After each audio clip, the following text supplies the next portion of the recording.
a millionaire found a woman crying at her son's grave. What she told him shattered his heart. Snow fell silently over St. Mary's Cemetery that December afternoon. Among the weathered headstones, Daniel Richardson stood motionless, his expensive coat collecting snowflakes like memories he couldn't shake. At 63, the former hospital CEO had everything money could buy, yet he came here weakly, drawn by a guilt heavier than the granite markers surrounding him. A sound caught his attention, soft sobs carried on the winter wind. Through the gentle curtain of snow, he noticed a woman kneeling before a small grave, her shoulders shaking with grief. Her clothes were worn, her coat patched in places, but there was a dignity in her posture that made him pause. He should have walked away. That's what he'd done for years, turning his back on others' pain, building walls around his heart, with each bonus check and board meeting.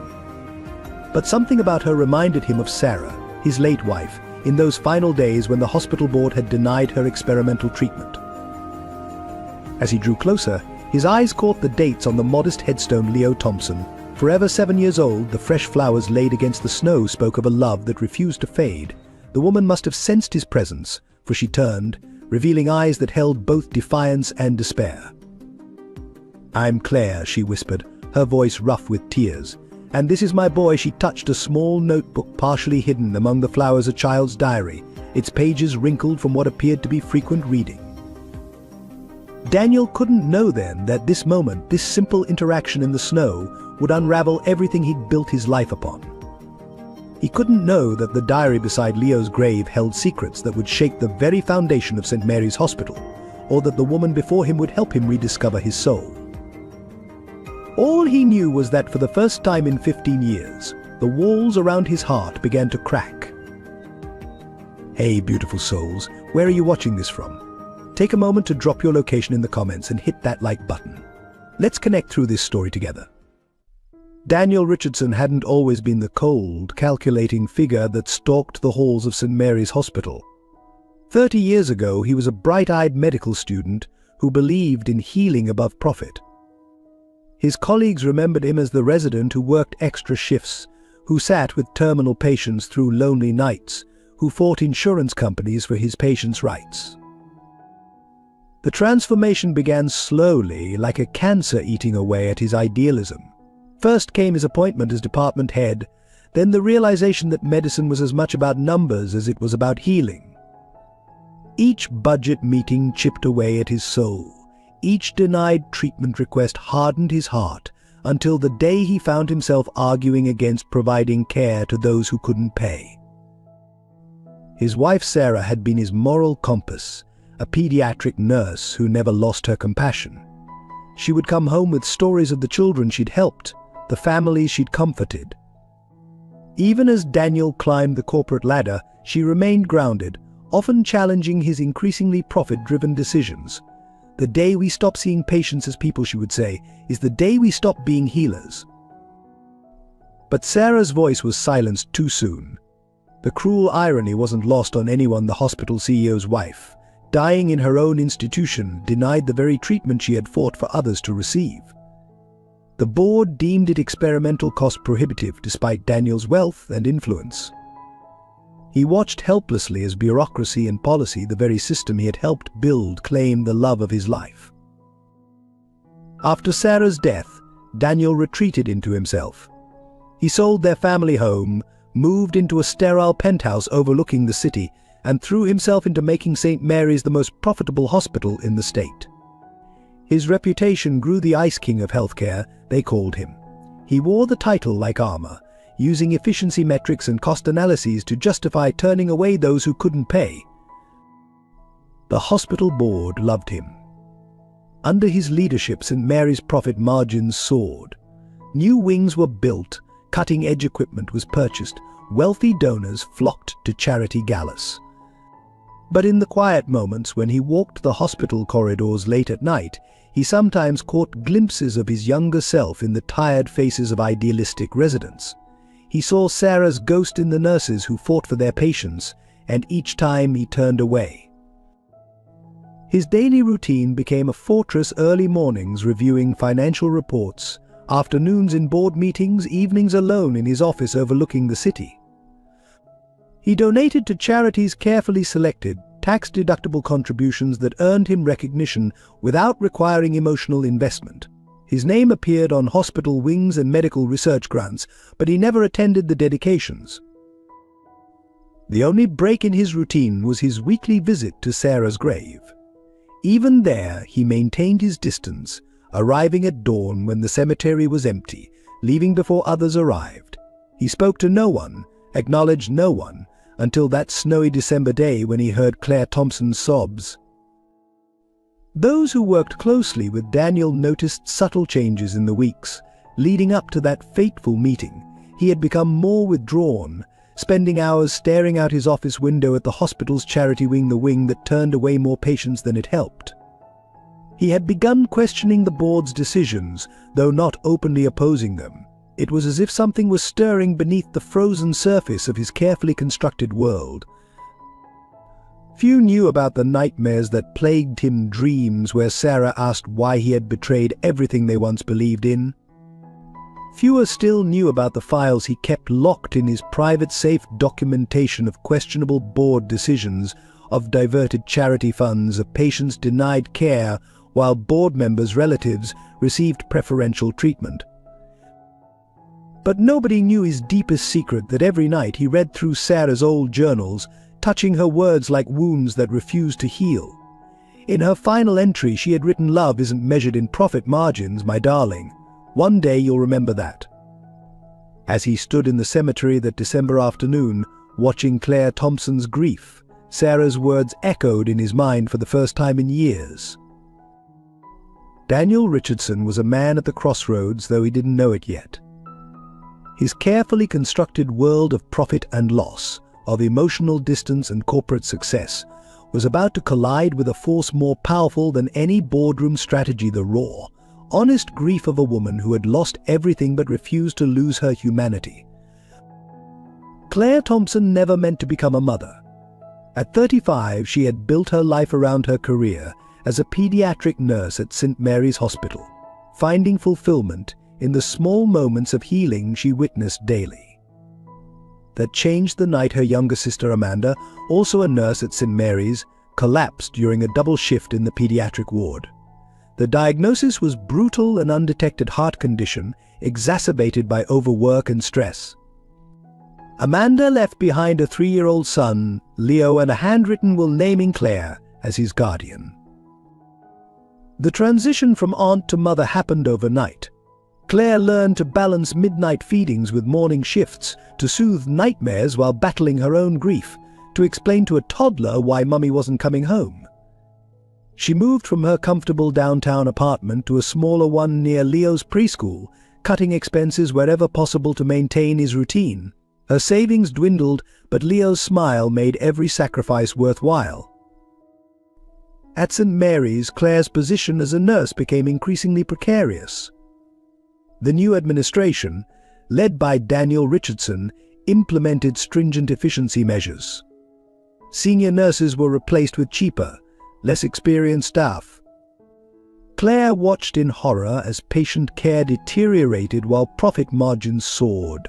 When she spoke up at staff meetings, her concerns were dismissed. When she documented incidents of negligence, her reports mysteriously disappeared. The final blow came during a particularly harsh winter. Budget cuts led to understaffing, and Claire found herself working increasingly dangerous hours, just as her sister had. During one exhausting shift, she made a minor medication documentation error, no harm done, but it was enough. The administration used it as grounds for demotion. Overnight, she went from senior nurse to hospital janitor, her salary cut in half. But pride kept her from quitting. She needed the health insurance for Leo, and the familiar hospital halls held memories of Amanda she couldn't bear to leave. So she adapted, cleaning floors she once walked as a healthcare provider, emptying trash bins in offices where she once attended staff meetings. Some former colleagues avoided eye contact, embarrassed by her fall from grace. Others, particularly the newer nurses, sought her advice in whispered conversations during her night shifts.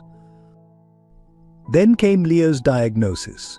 Leukemia, the word fell like a hammer in the sterile consultation room. Claire knew enough about medicine to understand the gravity, to recognize the signs she had dismissed as ordinary childhood fatigue.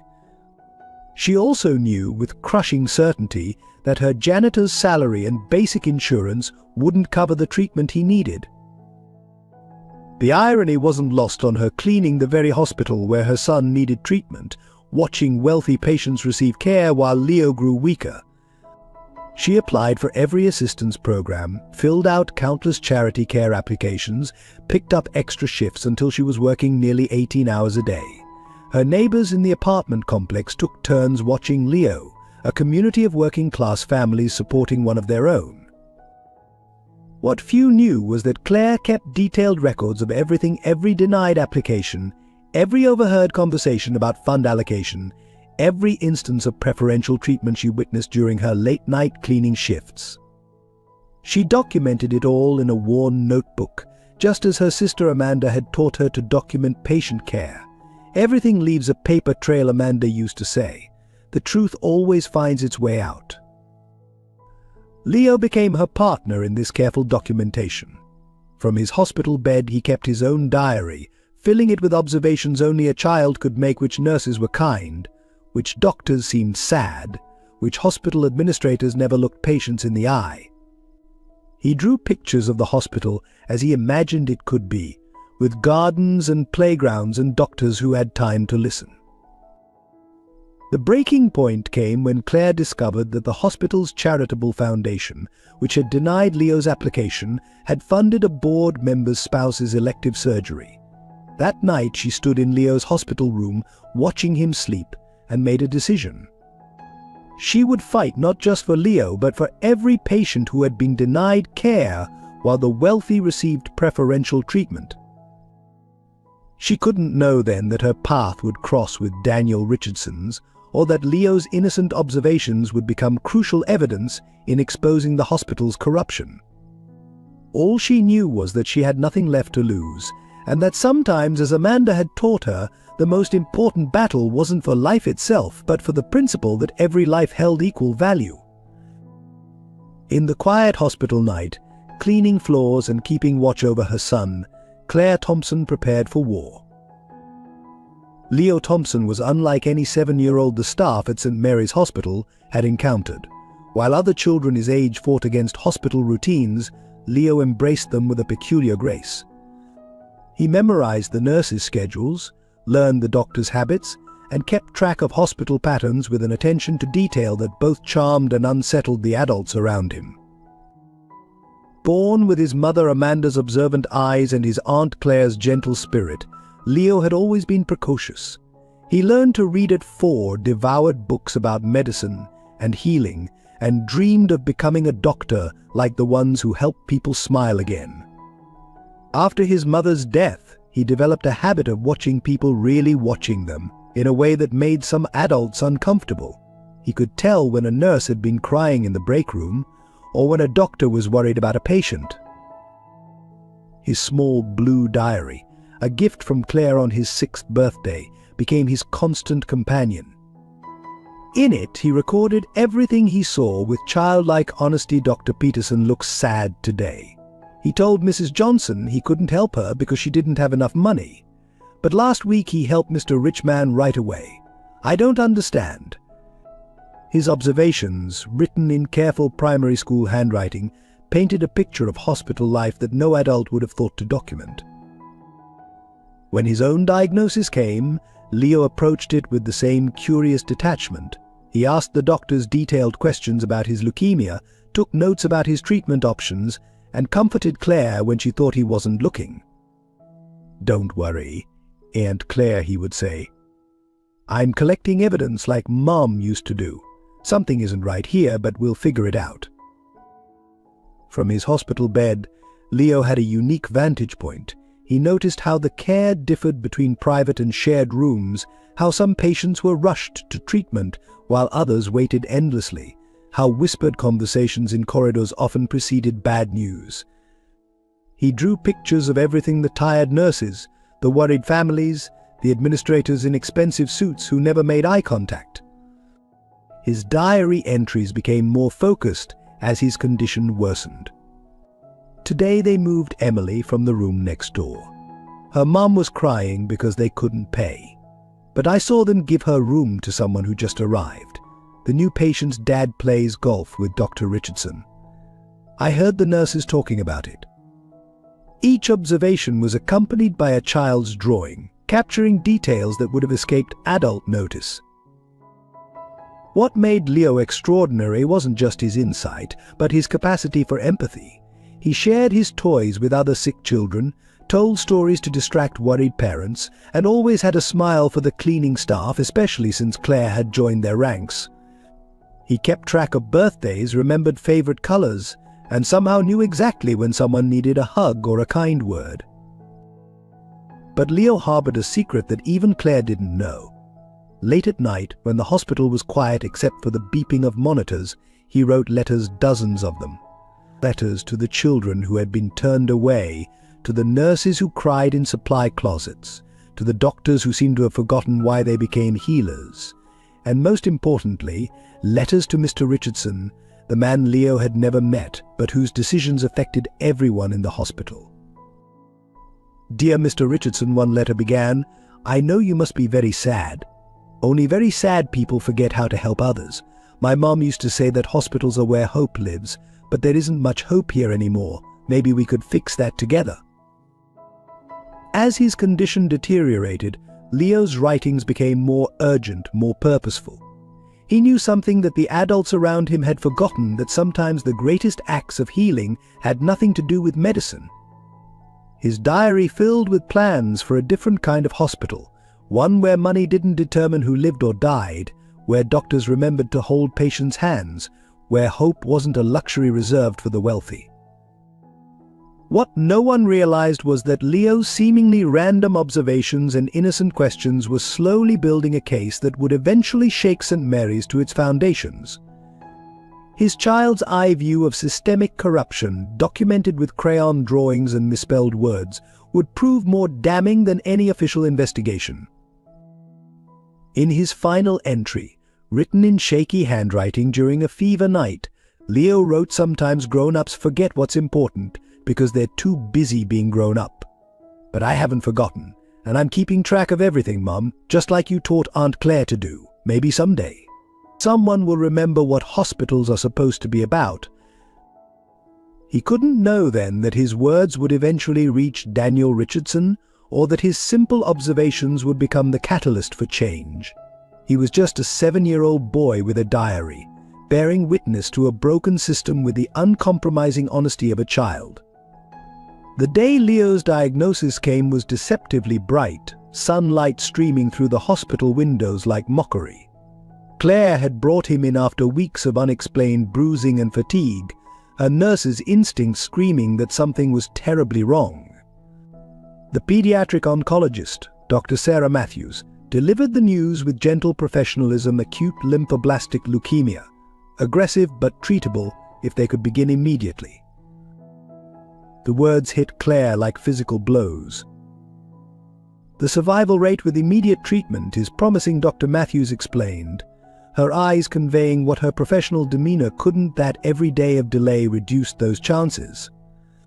She handed Claire a folder containing treatment protocols, medical documentation, and most dauntingly, cost estimates. The numbers blurred before Claire's eyes: $450,000 for the initial phase alone. St. Mary's policy required a substantial down payment before beginning treatment. Claire's insurance, the basic plan offered to hospital custodial staff, would cover only a fraction of the costs. Dr. Matthews, who remembered Claire from her nursing days, tried to be hopeful. "There are financial assistance programs," she said. "I'll help you apply for everything available." But the system moved slowly, while Leo's condition deteriorated rapidly. Each day brought new symptoms: nosebleeds that wouldn't stop, fever spikes that left him shaking, bruises blooming across his pale skin like dark flowers. Claire watched other children begin their treatments while she battled paperwork and bureaucracy. In the oncology ward, she cleaned floors around beds occupied by children whose parents had platinum insurance or private wealth.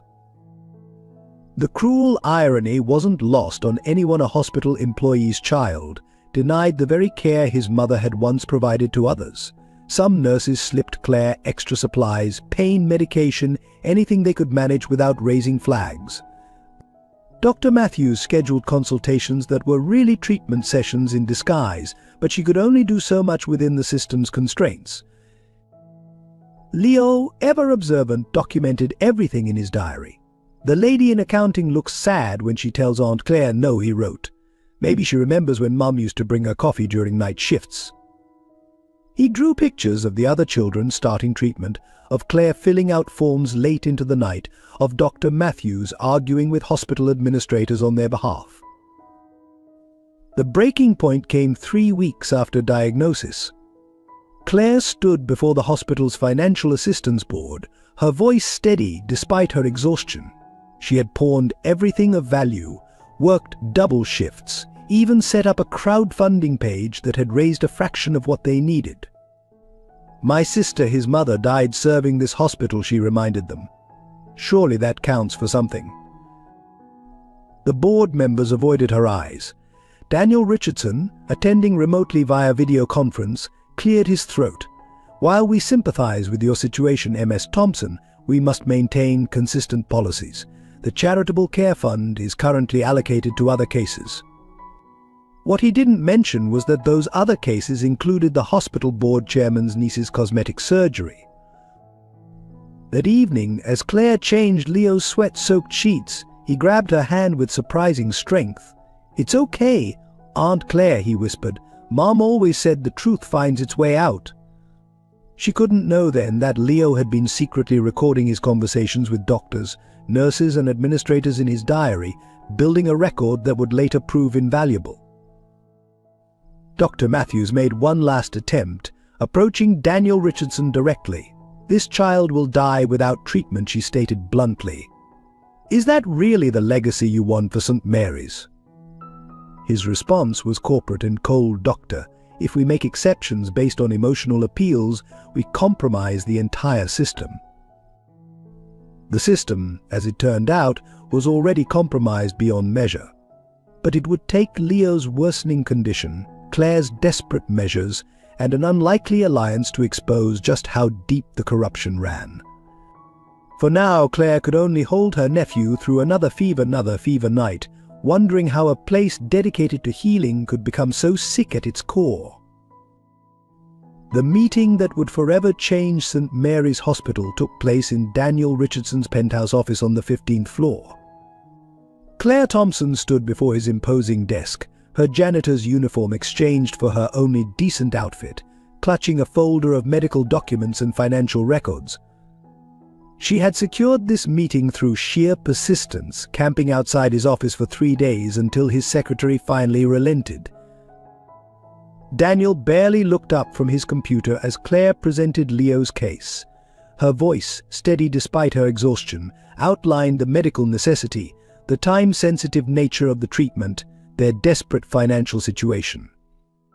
She spoke of her sister Amanda's dedication to St. Mary's, of Leo's extraordinary spirit, of the community's efforts to raise funds. The afternoon sun cast long shadows across the office as she pleaded for what should have been a basic human right, the chance to save her child. "Ms. Thompson." Daniel interrupted, his voice carrying the practiced patience of someone accustomed to delivering bad news. "While your situation is unfortunate, St. Mary's must maintain strict financial protocols. Our charitable funds are allocated based on objective criteria, not emotional appeals." He slid her application back across the desk, his wedding ring catching the light, a detail Leo would later mention in his diary. What Daniel didn't reveal was the memo sitting in his inbox from the hospital board chairman, Thomas Wells. The charitable fund, supposedly depleted, had just approved a significant sum for experimental treatment for Wells's daughter. The same fund that couldn't spare a fraction of that amount for a dying child was being used as a private resource for the hospital's elite. Claire recognized the dismissal in his tone, but desperation made her bold.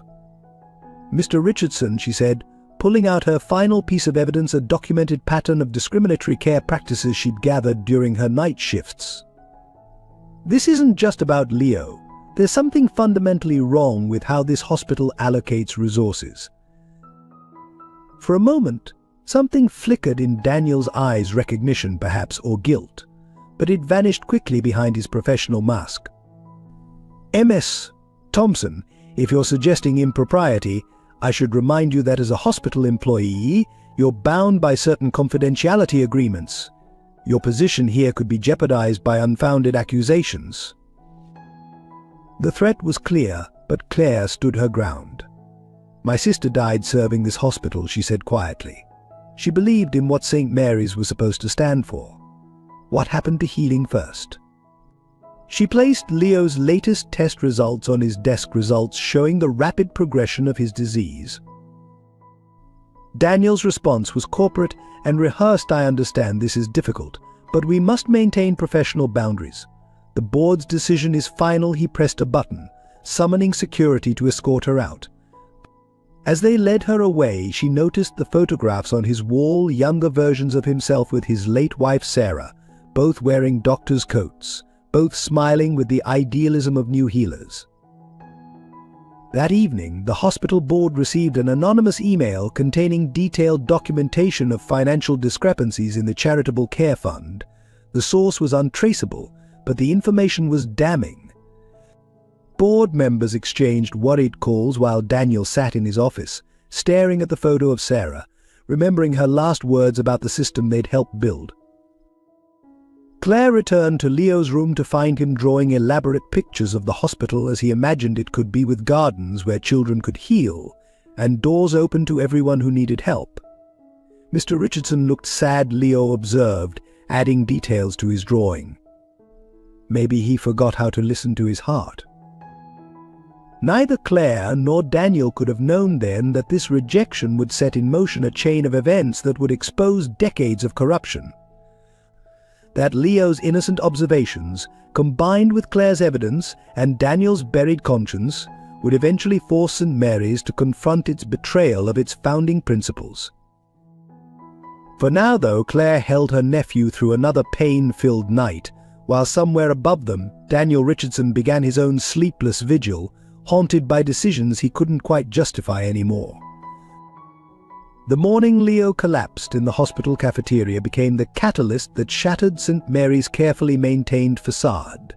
Claire had brought him for routine blood work, trying to maintain normalcy by letting him have his favorite hospital pudding. One moment he was smiling, telling her about his latest diary entry. The next, he was unconscious, blood streaming from his nose, his small body convulsing on the sterile floor.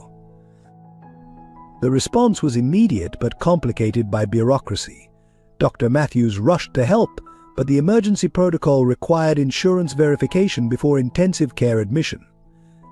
While nurses worked frantically to stabilize Leo, administrators huddled nearby, discussing payment protocols in hushed voices. Claire, still in her janitor's uniform from the night shift, screamed at them to help her son. The scene drew attention from patients, visitors, and staff. Among them was Rebecca Wells, the board chairman's daughter, fresh from her charity-funded experimental treatment. She filmed the entire incident on her phone, capturing the stark contrast between her own care and Leo's situation. The video would later become crucial evidence, though she didn't know it then. In the chaos, Claire made a desperate decision. She grabbed Leo's diary from his backpack and began reading aloud, her voice carrying across the suddenly silent cafeteria. The words of a dying child, documenting months of observed injustice, echoed off the walls descriptions of denied treatments, of whispered deals, of suffering families turned away while others received immediate care. Hospital security moved to stop her, but something remarkable happened. Staff members, nurses, orderlies, even some doctors formed a circle around Claire and Leo. Dr. Matthews, her career potentially on the line, stepped forward. "This child needs immediate treatment," she announced, "and I'm providing it with or without administrative approval." The standoff made its way to Daniel Richardson's office in real time. Watching through the security feeds, he saw his hospital's ugly truth laid bare. In Leo's stretcher, he saw Sarah in her final days. In Claire's desperate voice, he heard echoes of his own pleas for his wife's treatment.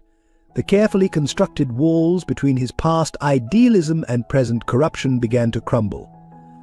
Word spread quickly through the hospital. Staff members began coming forward with their own stories and evidence. The cafeteria incident became a symbol of everything wrong with the system. Local news vans gathered outside, drawn by calls from concerned citizens. Social media exploded with Rebecca Wells's video, hashtags demanding justice for Leo trending within hours. By evening, St. Mary's was in crisis. The board demanded Leo's removal, citing policy violations, but the staff refused to move him from the ICU, where Dr. Matthews had admitted him. Claire, running on exhaustion and determination, continued reading from Leo's diary to the growing crowd of supporters. In his office, Daniel Richardson faced a choice that would define not just his career but his humanity. The board was pressuring him to end the situation, to protect their interests. But Sarah's voice in his head was louder. The day we stop seeing patients as people is the day we stop being healers. Leo, briefly conscious in the ICU, made one last entry in his diary. Sometimes it takes a storm to clear the air. Maybe now they'll remember what hospitals are for. His words, innocent yet profound, would soon reach far beyond the walls of St. Mary's, touching hearts and challenging consciences in ways no one could have predicted. The breaking point had arrived, and with it, the first cracks in a system that had prioritized profit over people for far too long. St. Mary's would never be the same, but first, there would be a price to pay for change. I pour my heart into crafting these stories for you. If they touch your soul, consider subscribing to join our storytelling family. Together, we can create more meaningful moments and share more powerful tales that remind us of our humanity. The manila envelope arrived on Daniel Richardson's desk anonymously, its contents threatening to unravel 15 years of carefully guarded secrets at St. Mary's Hospital. Inside were hundreds of pages of documented evidence, financial records showing systematic misuse of charitable funds, emails discussing preferential treatment for board members' families, and most damning of all, a detailed record of patients who had died after being denied care they could have received. Among the documents was a familiar name that made Daniel's blood run cold: Sarah Richardson. His wife's medical records were there, annotated with notes revealing that her experimental treatment had been denied not because it was too risky, as he'd been told, but because the funds had been diverted to a board member's personal project. The truth he'd buried beneath years of corporate loyalty and moral compromise stared back at him in black and white. The evidence had been meticulously compiled, each incident cross-referenced and dated. Some bore the unmistakable mark of Claire Thompson's nursing background, detailed medical observations, and precise documentation. Others came from sources throughout the hospital: nurses, orderlies, even cleaning staff who had witnessed conversations they weren't meant to hear. But the most powerful evidence came from an unexpected source: Leo's diary. The child's simple, honest observations painted a devastating picture. Today they told Mrs. Rodriguez she couldn't have her medicine because she didn't have enough money, one entry read. But right after, Mr. Wells's daughter got special treatment because he's important. Mom always said hospitals were supposed to help everyone the same, the truth, seen through a child's eyes, stripped away every corporate justification. As Daniel read through the evidence, memories he'd suppressed for years began to surface. He remembered the early days of his career, when he and Sarah had dreamed of making St. Mary's a beacon of hope for all patients. He recalled the gradual compromises, the small decisions that had seemed necessary at the time, each one leading him further from his original purpose as a healer. The documentation revealed a pattern more systematic than even he had realized. The hospital's charitable foundation, meant to help those in need, had become a private funding source for the board's pet projects and personal medical expenses. Meanwhile, patients like Leo were denied basic, life-saving treatments. The numbers were staggering: millions diverted, hundreds of lives affected. dozens lost unnecessarily. What hit Daniel hardest were the parallel stories of Sarah and Amanda Thompson, Leo's mother. Both had died serving the hospital, both victims of a system that prioritized profit over care. The records showed that Amanda's fatal heart condition might have been detected earlier if the staff health screening program hadn't been cut to save costs, a decision he had personally approved. The final document in the package was a letter from Sarah, dated just before her death, that had somehow been kept from him. In it, she wrote of her disappointment in what St. Mary's had become, but also of her belief that Daniel would someday remember his calling as a healer. "The system isn't broken," she had written. "It's been corrupted, and you have the power to fix it." As Daniel sat in his office that night, the weight of truth crushing his carefully constructed worldview, he heard commotion from the oncology ward. Leo had taken a turn for the worse, his condition deteriorating rapidly without the treatment he'd been denied. Through the security feeds, Daniel watched Claire holding her nephew, singing softly as his fever raged, while outside the room, Dr. Matthews fought with administrators over emergency protocols. The parallel was unbearable, another family facing loss because of a system he had helped create. But this time he had a choice. The evidence in his hands could bring down the entire board, expose years of corruption, and possibly save lives. It could also end his career and potentially lead to criminal charges for those involved, including himself. In the growing darkness of his office, Daniel pulled out an old photograph of himself and Sarah in their residency days. Their young faces smiled back at him, full of idealism and purpose. Beside it, he placed Leo's latest diary entry, somehow included in the package. "I think Mr. Richardson has forgotten what it feels like to help people. Maybe he just needs someone to remind him." The truth had emerged, stark and undeniable. The question now was what he would do with it. As night fell over St. Mary's, Daniel Richardson began to type an email that would either salvage his soul or destroy everything he had built. The price of redemption would be high, but for the first time in 15 years, he was ready to pay it. For 3 days after receiving the evidence, Daniel Richardson waged a war within himself. By day, he maintained his corporate facade, attending board meetings and signing documents with practiced efficiency.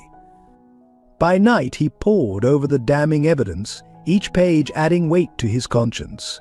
The security feeds from Leo's room played constantly on his office monitor, a silent reminder of the human cost of his decisions.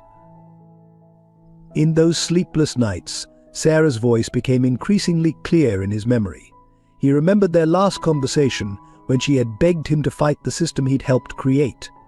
"The hospital is sick, Daniel," she had said, "and you're treating the symptoms while ignoring the disease."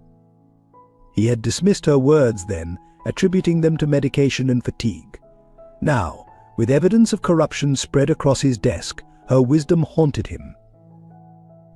Claire Thompson, meanwhile, fought her own battles in the oncology ward. Despite exhaustion and despair, she continued documenting everything, every denied treatment, every preferential admission, every whispered conversation about fund allocation. She worked her night shifts as a janitor, then spent days by Leo's bedside, building a case that was becoming impossible to ignore.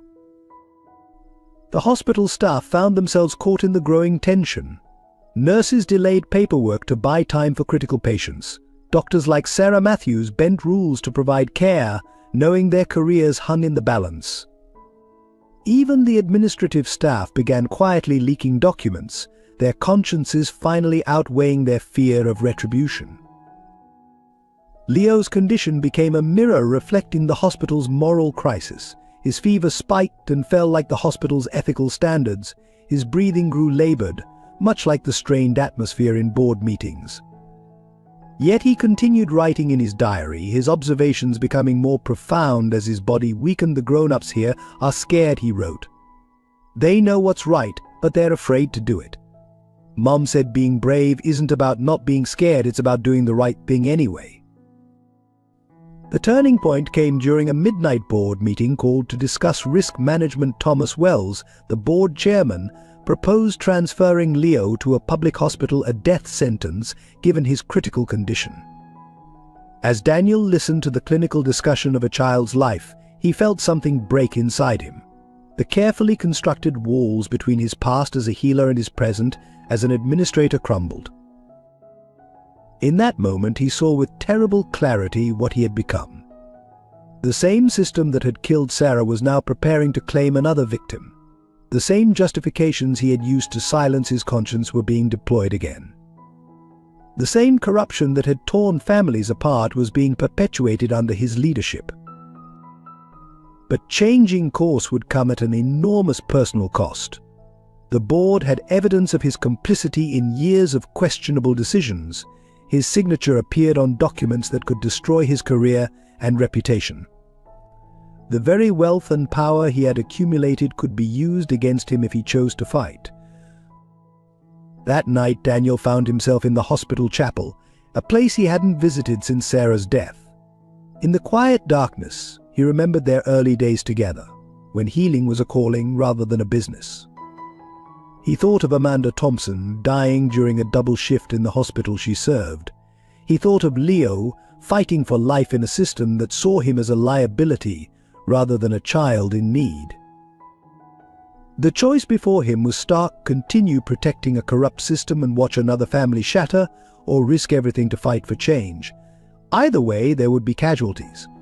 Either way, lives would be altered forever. The question was whether he could live with himself if he chose wrong again. In the oncology ward, Claire confronted her own demons. Years of watching injustice, of cleaning the rooms of patients who died unnecessarily, of keeping silent to protect her job, it all culminated in this moment. She had evidence that could expose everything, but using it might cost her the very job that provided Leo's basic insurance. As dawn broke over St. Mary's, both Daniel and Claire made decisions that would set them on a collision course with the hospital's power structure. Neither knew of the other's choice, but their separate paths were about to converge in ways that would shake the institution to its foundations. In his hospital bed, Leo made one final diary entry before his strength failed. Sometimes the hardest person to forgive is yourself. But Mom said forgiveness is how we heal not just our bodies, but our hearts too. His words would prove prophetic in the days to come, as St. Mary's faced its own moment of reckoning. The decision that would change St. Mary's forever was made at 3:47 a.m. in the sterile silence of Daniel Richardson's office.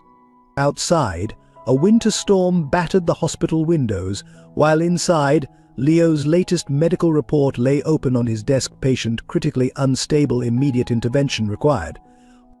Beside it sat the hospital board's latest directive: maintain current protocols regarding charitable care allocation. Daniel's hands shook as he began copying files, thousands of documents detailing years of corruption. Each click of his keyboard felt like a heartbeat, echoing the monitors in Leo's room 15 floors below.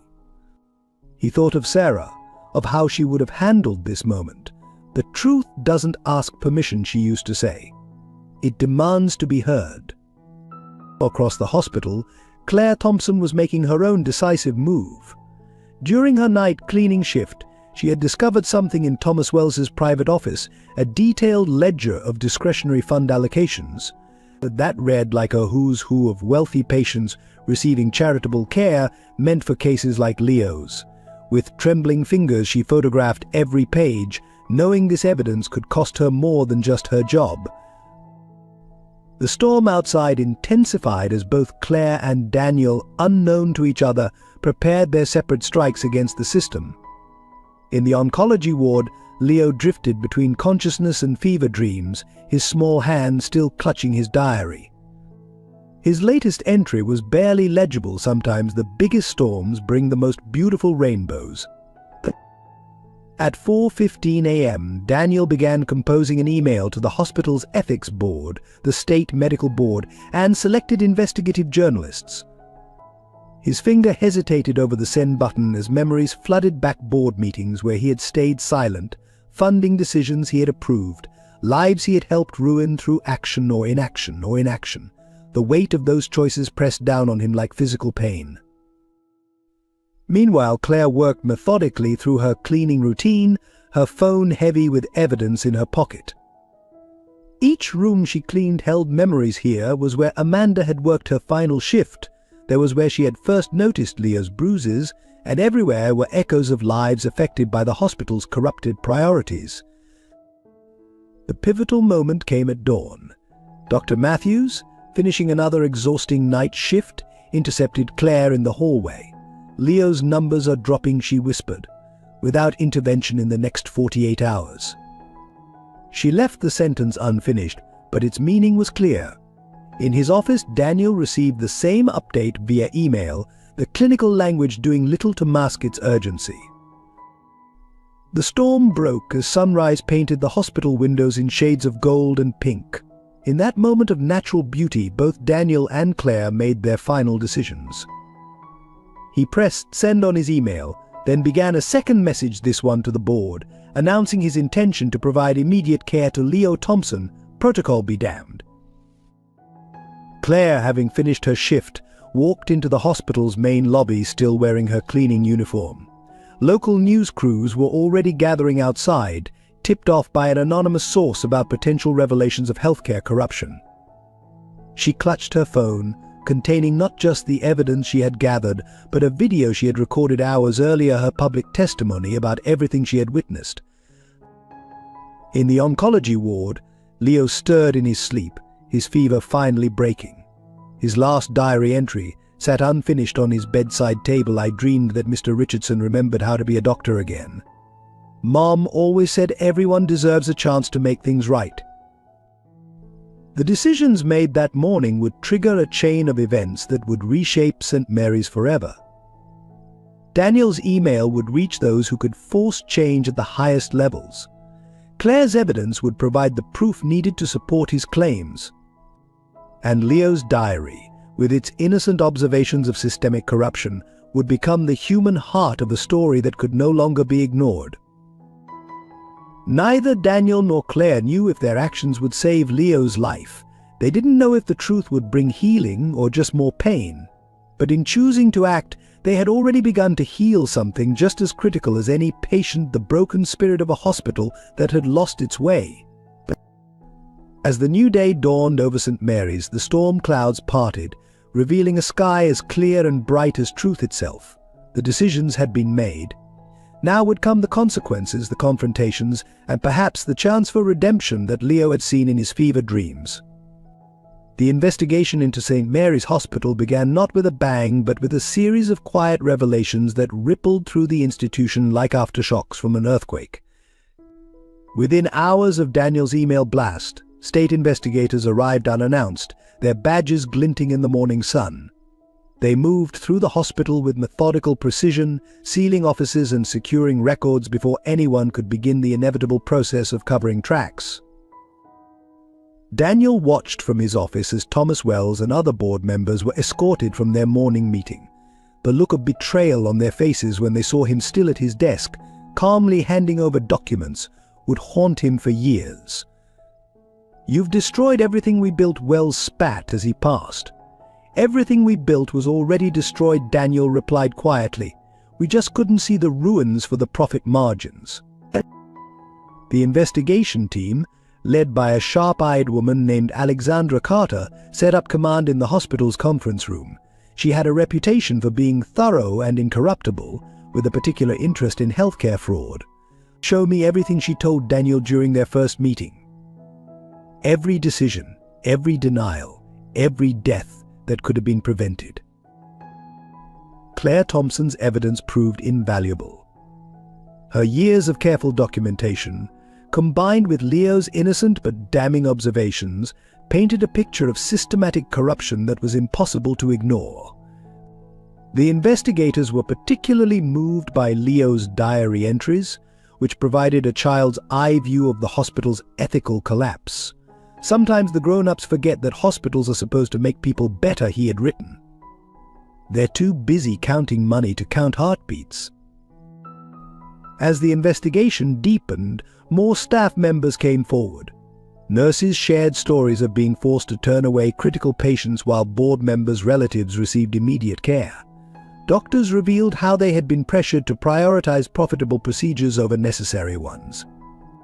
Even the accounting department provided records of suspicious charitable fund allocations. The most damning evidence came from Sarah Richardson's medical file. The investigators discovered that the experimental treatment denied to her had been approved for another patient just weeks later, one with connections to the board. The decision had been signed by Thomas Wells himself, using funds that should have gone to the hospital's emergency care program. Daniel spent hours in interviews, explaining how the corruption had evolved so gradually that it became normalized. He shared emails, meeting minutes, and his own notes from years of board meetings. "We didn't set out to build a system that killed people," he told Inspector Carter. "We just stopped seeing them as people and started seeing them as numbers." The investigation uncovered a complex web of kickbacks, diverted funds, and preferential treatment that stretched back over a decade. Board members had used the hospital's charitable foundation as their personal medical fund while denying care to thousands of patients like Leo. The numbers were staggering: millions in misappropriated funds, hundreds of denied treatments, dozens of preventable deaths. But it was the human stories that caught the public's attention when the investigation's findings began to leak. Stories like Amanda Thompson's death during an understaffed night shift, or Sarah Richardson's denied treatment, or Leo's ongoing battle for care.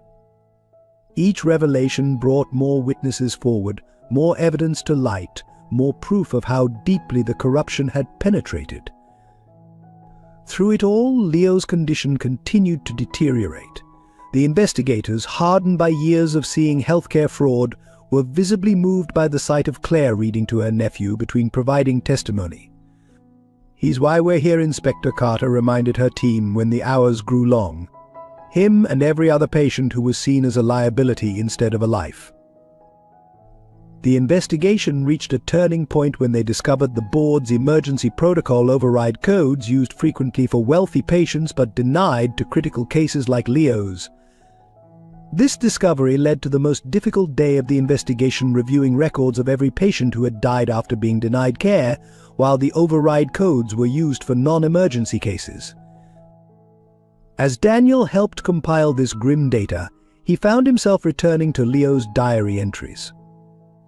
The boy's simple wisdom cut through years of corporate justification. If hospitals are supposed to help people get better, why do they make some people wait until they're too sick to help? Mom would say that's not healing, that's hurting. The investigation's preliminary findings were enough to force emergency changes at St. Mary's. The board was suspended pending criminal charges, and a state oversight committee took control of hospital operations. But for those at the heart of the story, Daniel, Claire, and most critically, Leo, the question remained whether these changes would come in time to make a difference where it mattered most. 1 month into the investigation, Inspector Carter found Daniel standing at Leo's window, watching Claire tend to her nephew. "You know this could end your career," she said quietly. "Probably end in criminal charges for some of your decisions." Daniel nodded, not taking his eyes off the scene before him. "Some things matter more than careers," he replied. "I just forgot that for a while." The unlikely partnership between Daniel Richardson and Claire Thompson began on a rain-soaked evening in the hospital chapel. Claire found him there, kneeling in the same pew where he'd said goodbye to Sarah years ago. Without a word, she placed Leo's diary on the bench between them. The simple gesture bridged years of hostility and mistrust, creating a connection forged in shared pain and common purpose.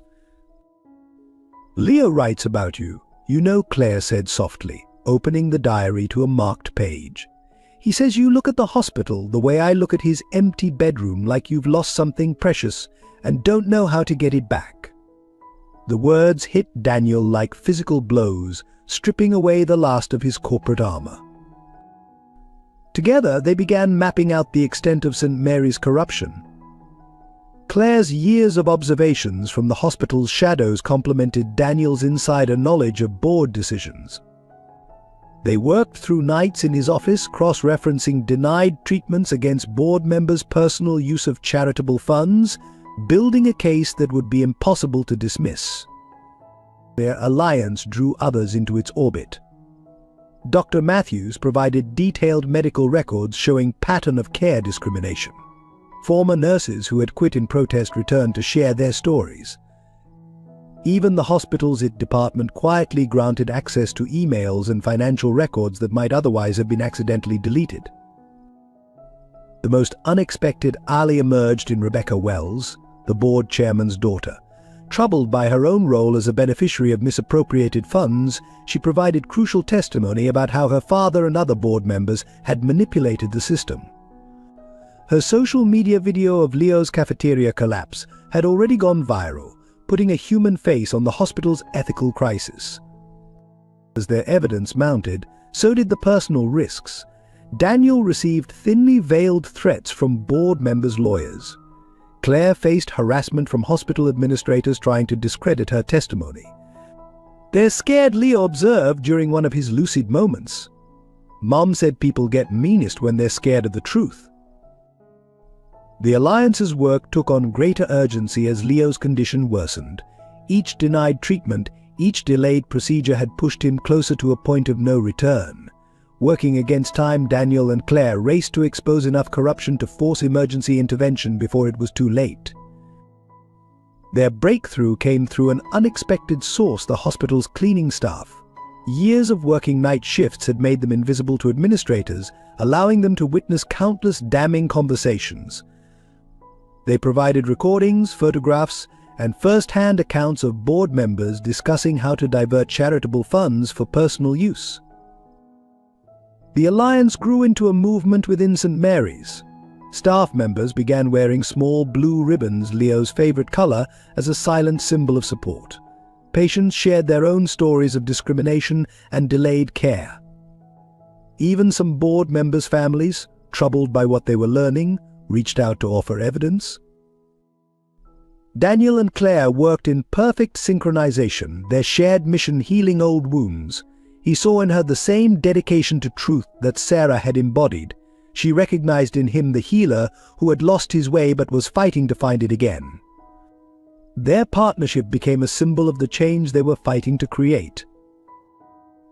Leo watched their alliance grow from his hospital bed, documenting everything in his increasingly shaky handwriting. "Aunt Claire and Mr. Richardson remind me of the superheroes in my comics," he wrote. "Not the kind with powers, but the kind who fight for what's right even when it's hard."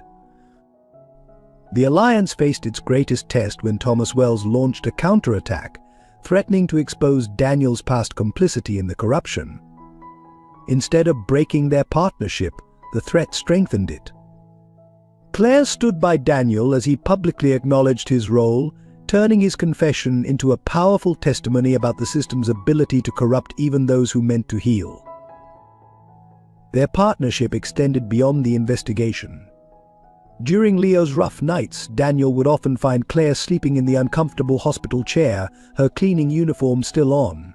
He'd bring her coffee and take the night watch, reading from Leo's diary while she rested. These quiet moments of shared vigil deepened their commitment to the cause. As word of their alliance spread, other hospitals began reporting similar patterns of corruption. What had started as a fight to save one child was becoming a movement to reform an entire system. Through it all, Leo's diary remained their touchstone, his innocent observations cutting through layers of corporate justification to expose the simple truth: a hospital's purpose was to heal, not to profit from suffering.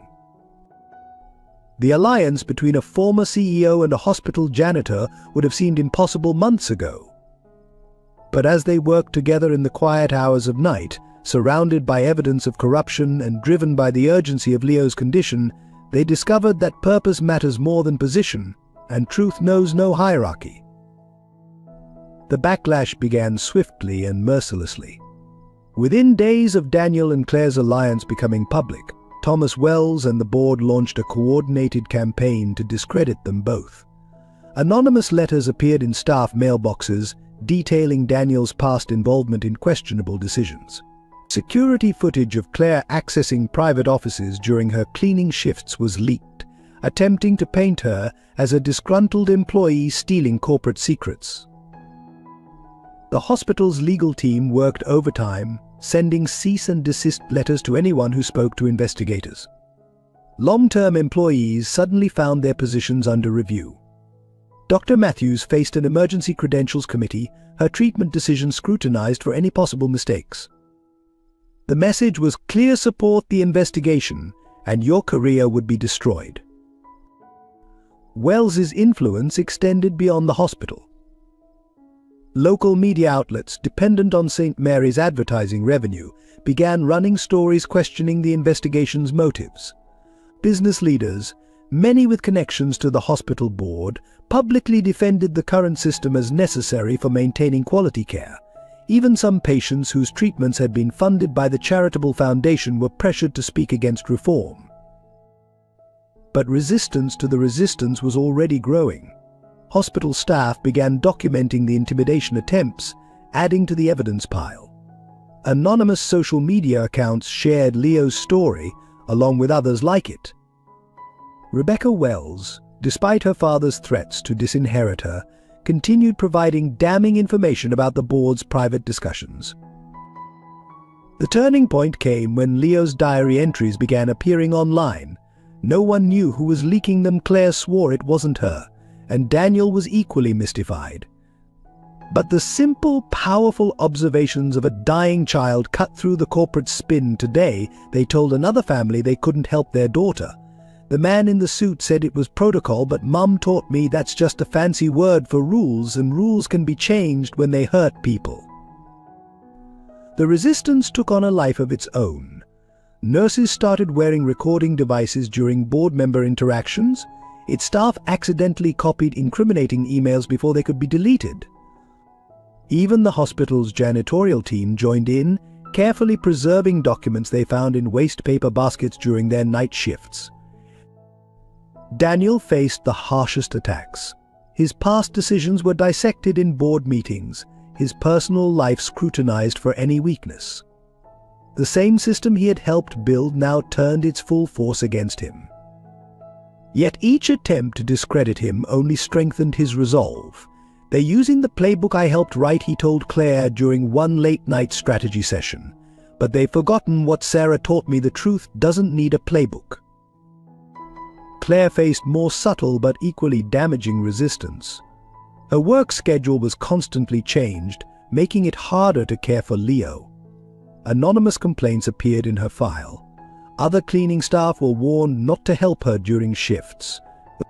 Yet she continued her methodical documentation, supported by a growing network of hospital workers who saw her as a symbol of courage.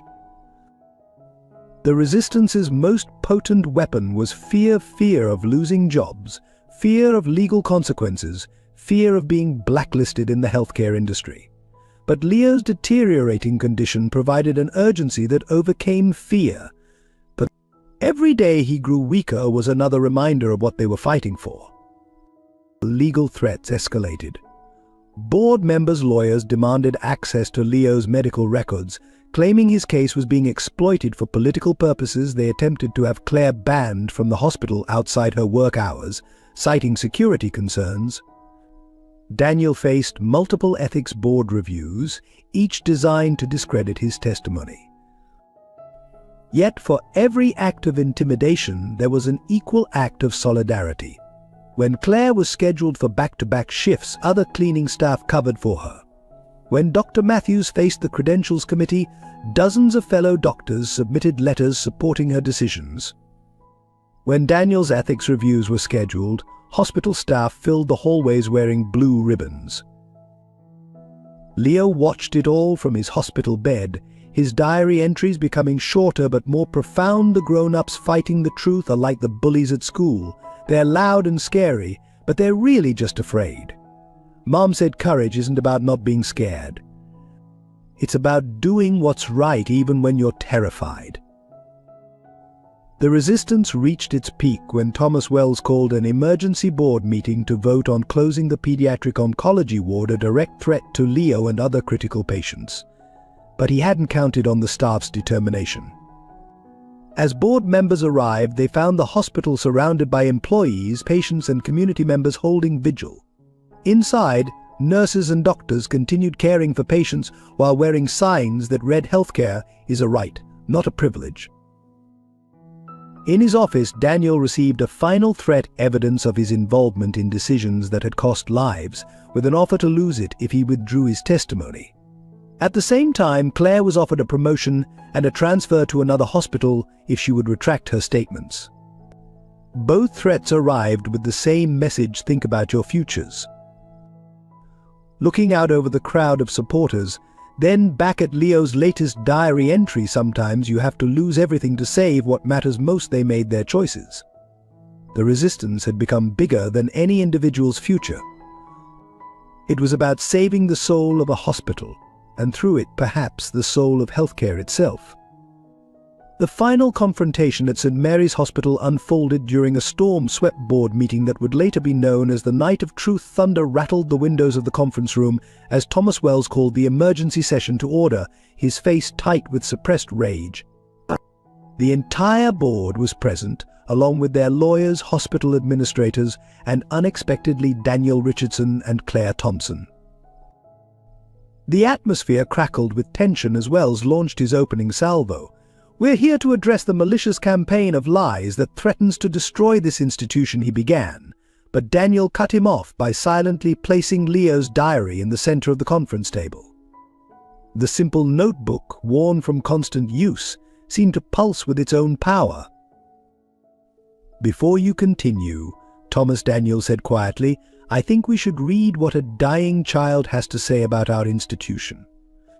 He opened the diary to a marked page and began reading Leo's observations about the hospital's two-tiered care system, about whispered conversations regarding profitable patients, about families crying in hallways while board members' relatives received immediate treatment. Claire stood beside him, her janitor's uniform replaced by her old nurse's scrubs, her tablet displaying years of methodically documented evidence.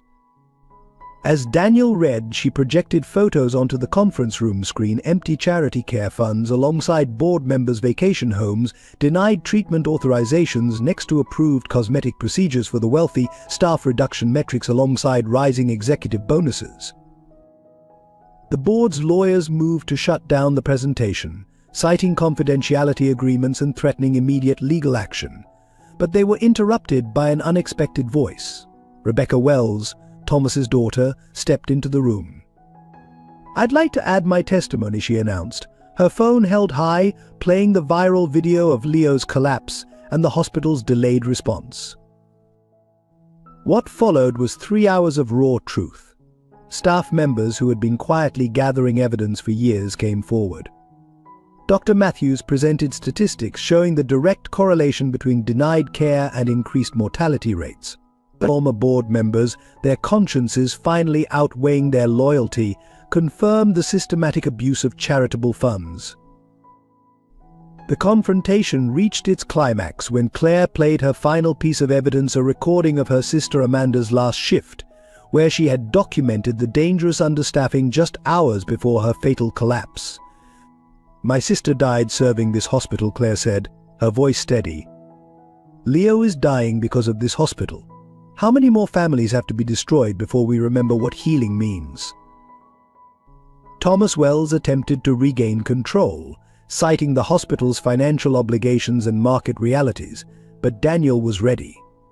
He presented a detailed analysis showing how the money spent on legal fees defending corrupt practices could have funded treatment for hundreds of patients like Leo. "We're not losing money by helping people," he argued. "We're losing our souls by refusing to help." The confrontation took an unexpected turn when an elderly board member, Dr. James Morrison, suddenly stood up. "I can't do this anymore," he announced, his voice shaking. He pulled out a file containing decades of notes about questionable decisions, including the true reason for Sarah Richardson's denied treatment. "Daniel," he said, "your wife didn't die because the treatment was too risky.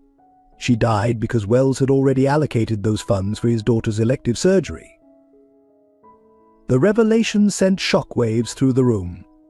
Daniel gripped the table, his knuckles white, as years of carefully constructed justifications crumbled, Claire reached for his hand, offering silent support as the full weight of the corruption became clear.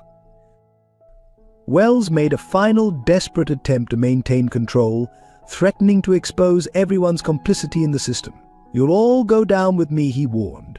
"Every decision, every denial, every death, you're all responsible." But his threats fell flat as board members, one by one, began sliding their resignation letters across the table. The confrontation reached its tragic climax when Dr. Matthews burst into the room. "Leo's coding," she announced. The words cut through the tension like a knife. Claire turned to run to her nephew, but Daniel stopped her. "No," he said, facing the board. "Let them come. Let them see what their policies really mean." In a moment that would later be described as divine justice, the entire board was forced to walk through the hospital to the pediatric oncology ward. They passed dozens of staff members wearing blue ribbons, patients and families holding vigil, and community members who had gathered in support. Each face was a testament to the human cost of their decisions. As they reached Leo's room, where medical staff fought to stabilize him, Thomas Wells finally broke. Watching his own daughter, Rebecca, join the medical team trying to save Leo's life, he saw the truth he had spent years denying, that every denied treatment, every diverted fund, every policy that prioritized profit over care had led to this moment. The confrontation ended not with a bang, but with a silence more powerful than any words. In that quiet moment, broken only by the beeping of Leo's monitors, the old system of St. Mary's Hospital died. What would rise from its ashes remained to be seen, but one thing was clear: the truth had finally been heard. In the chaos following Leo's cardiac arrest, Daniel Richardson faced the most crucial decision of his career. The hospital's emergency protocols still required financial clearance before administering certain life-saving treatments, and Leo's case remained officially pending. With the board in disarray and no clear chain of command, the choice fell to him: follow the protocols he had helped create, or break them to save a child's life. Time moved with excruciating slowness as medical staff worked to stabilize Leo. Claire stood frozen by his bedside, her nurse's training warring with her aunt's terror. Dr. Matthews had already prepared the experimental treatment that could save him, the same treatment that had been denied to Sarah Richardson years ago. The cost would be astronomical, the legal implications severe. Thomas Wells, still present from the confrontation, saw his opportunity. "Think carefully, Daniel," he warned. "Authorize this treatment, and you admit to years of wrongful denials. Every family who lost someone will come after the hospital after you." His words carried the weight of countless past decisions, of lives lost to protocols and policies. The hospital staff watched the scene unfold, understanding its significance. This wasn't just about saving one child, it was about breaking a system that had caused countless deaths. Rebecca Wells, still in her scrubs from helping with Leo's resuscitation, turned to her father. "How many more have to die before we do what's right?" she demanded. Claire's voice cut through the tension. "He has a name," she said quietly, her hand on Leo's pale forehead. "Every patient you turned away had a name, a family, a story. Leo wrote about them all in his diary. He saw what we pretended not to see." She pulled out the diary, opening to one of the final entries. "Sometimes the bravest thing isn't fighting, it's admitting you were wrong and trying to make it right." Daniel stood at the foot of Leo's bed, memories washing over him. Sarah in her final days, begging him to remember his calling as a healer. Amanda Thompson, dying on a night shift because of cut corners and profit margins. Every face, every name he had allowed to become a statistic in the name of fiscal responsibility. The hospital's legal team arrived, armed with injunctions and liability warnings. This decision could bankrupt the hospital, they cautioned.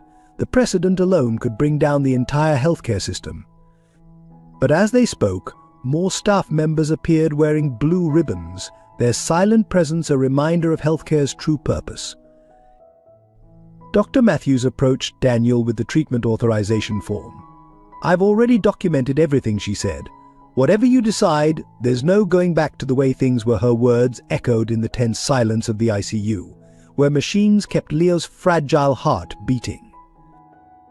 Claire watched Daniel, seeing not the hospital CEO but the young doctor from Sarah's photographs, the one who had believed in healing above all else. "She would be proud of you," she whispered. "Sarah would want you to remember who you were before the system changed you." The choice before Daniel was clear yet impossible.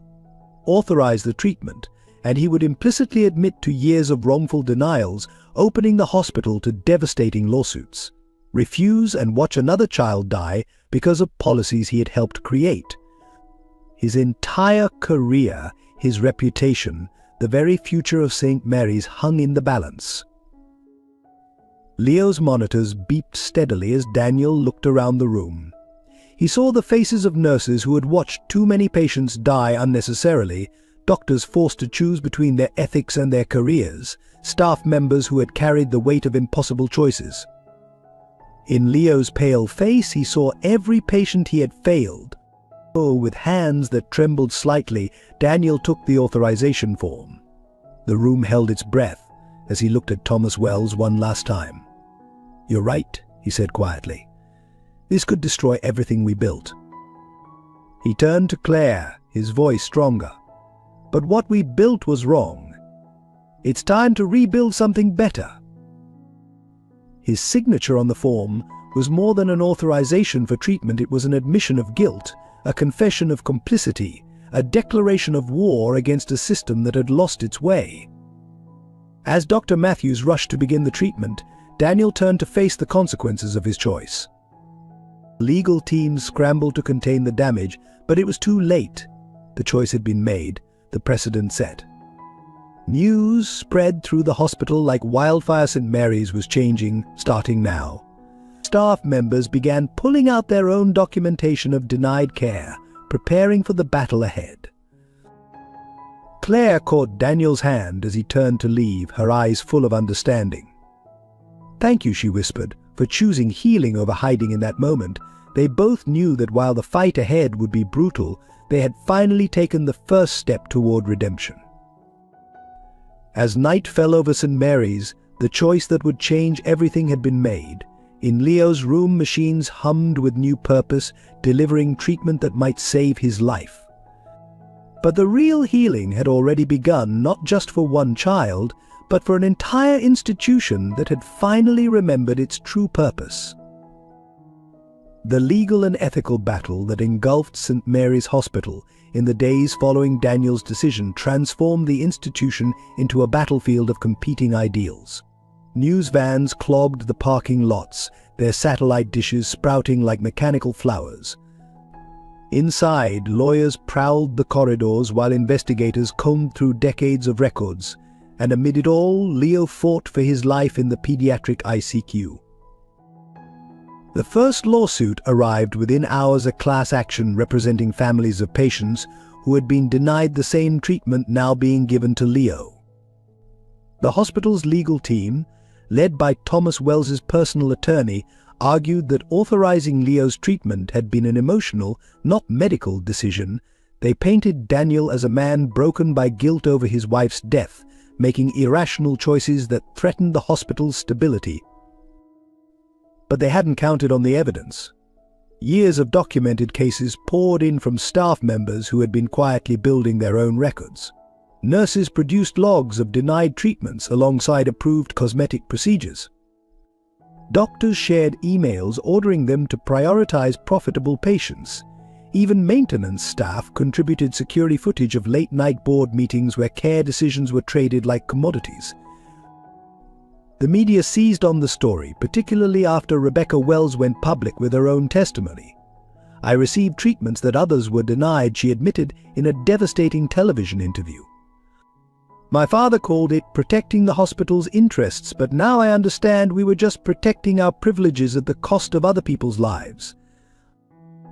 Daniel faced the battle on multiple fronts. By day, he testified before medical boards and ethics committees, methodically exposing the system of corruption he had helped maintain. By night, he worked with Claire and Dr. Matthews, reviewing cases of patients who might now have a chance at treatment. His testimony was damning precisely because it was a confession. "I didn't set out to hurt people," he told one hearing. "I just stopped seeing them as people." The hospital board, now suspended pending investigation, launched a counter-offensive. They leaked emails suggesting Claire had manipulated Leo's condition for financial gain. They claimed Leo's diary had been doctored to create controversy. They even attempted to have Dr. Matthews' medical license suspended for protocol violations. But the truth had gained too much momentum to be stopped. Other hospitals began reporting similar patterns of corruption. Medical staff across the country started coming forward with their own stories. What had begun as one hospital's crisis was exposing systemic issues in healthcare itself.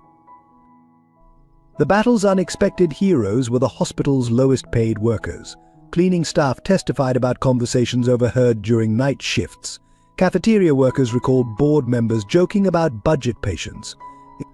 Maintenance personnel produced maintenance logs showing expensive renovations to board members' private suites, while essential equipment went unrepaired. Through it all, Leo's condition remained critical but stable. The experimental treatment that had been denied to so many was finally having a chance to prove its worth. Each small improvement in his condition became a symbol of what might have been possible for others if profit hadn't trumped care. Claire balanced her time between supporting Leo's treatment and fighting for systemic change. Her testimony before state medical boards was powerful precisely because it came from someone who had seen the system from every angle, as a nurse, as a janitor, as a family member desperate for care. "The system isn't broken," she told one hearing. "It's working exactly as designed. That's the problem." The battle reached a turning point when Dr. James Morrison, the elderly board member who had exposed Sarah's true case history, suffered a stroke. In his final lucid moments, he signed a complete confession detailing decades of systematic corruption. His death days later turned him into a symbol of conscience, finally outweighing complicity. Public opinion shifted dramatically as more stories emerged. Local businesses withdrew funding from board members' pet projects. Medical students began demanding ethics reform in their training. Even insurance companies, sensing the changing tide, started revising their coverage policies. But the most powerful weapon in the battle proved to be Leo's diary. Published excerpts went viral, his simple observations cutting through years of corporate justification. Today, they told another family they couldn't help their daughter. "The man in the suit said it was protocol, but Mom taught me that's just a fancy word for rules. And rules can be changed when they hurt people." Daniel found himself leading a movement he hadn't intended to start. His office became a command center for reform, where doctors, lawyers, and activists worked to draft new policies based on care rather than profit. "We're not just fighting for Leo anymore," he told his growing team. "We're fighting for every patient who comes after him." As the battle intensified, St. Mary's itself began to transform. Staff members spoke up in meetings without fear. Patient care decisions were made transparently. The hospital's mission statement, hanging in the lobby since its founding, seemed to take on new meaning: to heal with compassion and serve with dignity. The cost was enormous financially, professionally, personally. But as Claire told a young reporter who asked if it was worth it, some costs are higher than money. The cost of staying silent, of watching people suffer because of artificial barriers to care, that's a price too high to keep paying. In Leo's room, where machines continued their life-saving work, his latest diary entry lay open. "Sometimes the biggest battles aren't fought with fists or words, but with the courage to stand up for what's right, even when it's hard. Mom would be proud of them all." These characters deserve every like for their courage and resilience in fighting for what's right. Sadly, they haven't received the recognition they deserve. If their story touches your heart, let's show our support with a simple like. The night Leo Thompson died was deceptively peaceful. Snow fell softly outside his hospital window, each flake catching the light like a falling star. The experimental treatment had shown promise initially, but his body, weakened by months of delayed care, couldn't sustain the fight. He slipped away quietly at 3:17 a.m., his small hand still clutching his diary, Claire's head resting on the edge of his bed. Daniel Richardson received the call in his office, where he'd been working through another stack of case reviews. The news hit him with physical force, sending him stumbling to the window. Below, the emergency room lights pulsed steadily, a rhythm that suddenly seemed obscene in its regularity. Everything continued as normal, even though nothing would ever be normal again. Claire's grief was a tangible thing, filling the hospital room with its weight. She sat motionless beside Leo's bed, one hand still holding his, the other gripping his diary. The nurses who came to disconnect the monitors moved with gentle reverence, many of them crying openly. These weren't just professional tears. Leo had touched them all with his quiet wisdom and unfailing kindness. Dr. Matthews broke down in the hallway, her professional composure finally cracking. "We were so close," she sobbed to a colleague. "If we'd started the treatment months ago, when I first recommended it." Her words echoed what everyone was thinking, that Leo's death wasn't just a tragedy, it was a preventable one. The news spread through St. Mary's like a slow-moving wave. Staff members who had worn blue ribbons in support of Leo's fight gathered spontaneously in the hospital chapel. Others left flowers outside his room, along with notes sharing how his story had changed their perspective on healthcare. Even patients in nearby rooms felt the loss, having grown accustomed to hearing Claire read from Leo's diary during quiet evenings.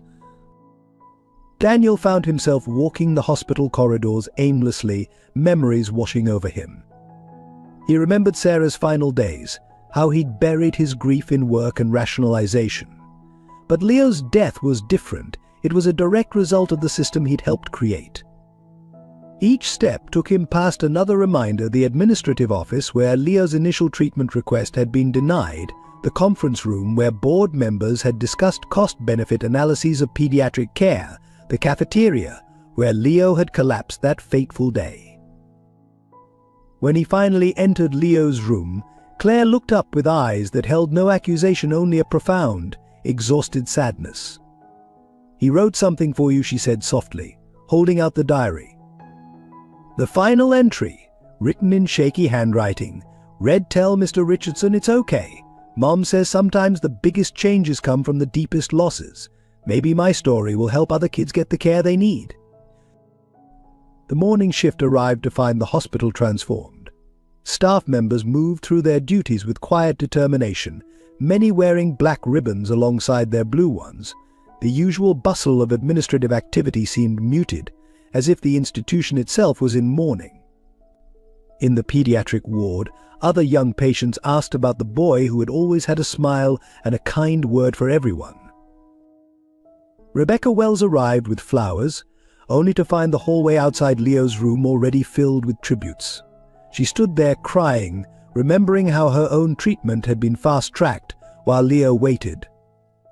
Her father, Thomas Wells, watched from a distance, his face showing the first cracks in his corporate armor as he witnessed the impact of one child's death on an entire institution. The loss wasn't just personal, it was institutional. Leo had become a symbol of everything wrong with the healthcare system, and his death threatened to derail the reforms that had begun. Some board members, still fighting to maintain the status quo, suggested that his case proved the futility of expensive treatments for terminal patients. They couldn't have been more wrong. As morning light filled the hospital rooms, Claire finally stood up from her vigil. She gathered Leo's belongings with careful tenderness, his favorite books, the cards from hospital staff, and most importantly, his diary. Walking out of the room, she passed Daniel in the hallway. Without a word, they both understood that while the battle for Leo's life was over, the war for healthcare reform was just beginning. The loss of Leo Thompson would prove to be more than a personal tragedy. It would become the catalyst for change that he had unknowingly predicted in his diary. But in that moment of raw grief, as snow continued to fall outside his window, all that mattered was the absence of one bright soul who had seen the truth and dared to write it down. The days following Leo's death witnessed an unprecedented transformation at St. Mary's Hospital. The morning after he passed, staff members arrived to find copies of his final diary entry posted anonymously throughout the building. His words, written with the simple clarity of a child, cut through years of corporate justification. Sometimes grown-ups forget that hospitals are supposed to be places of healing, not hurting. Maybe my story will help them remember. The public reaction was immediate and overwhelming.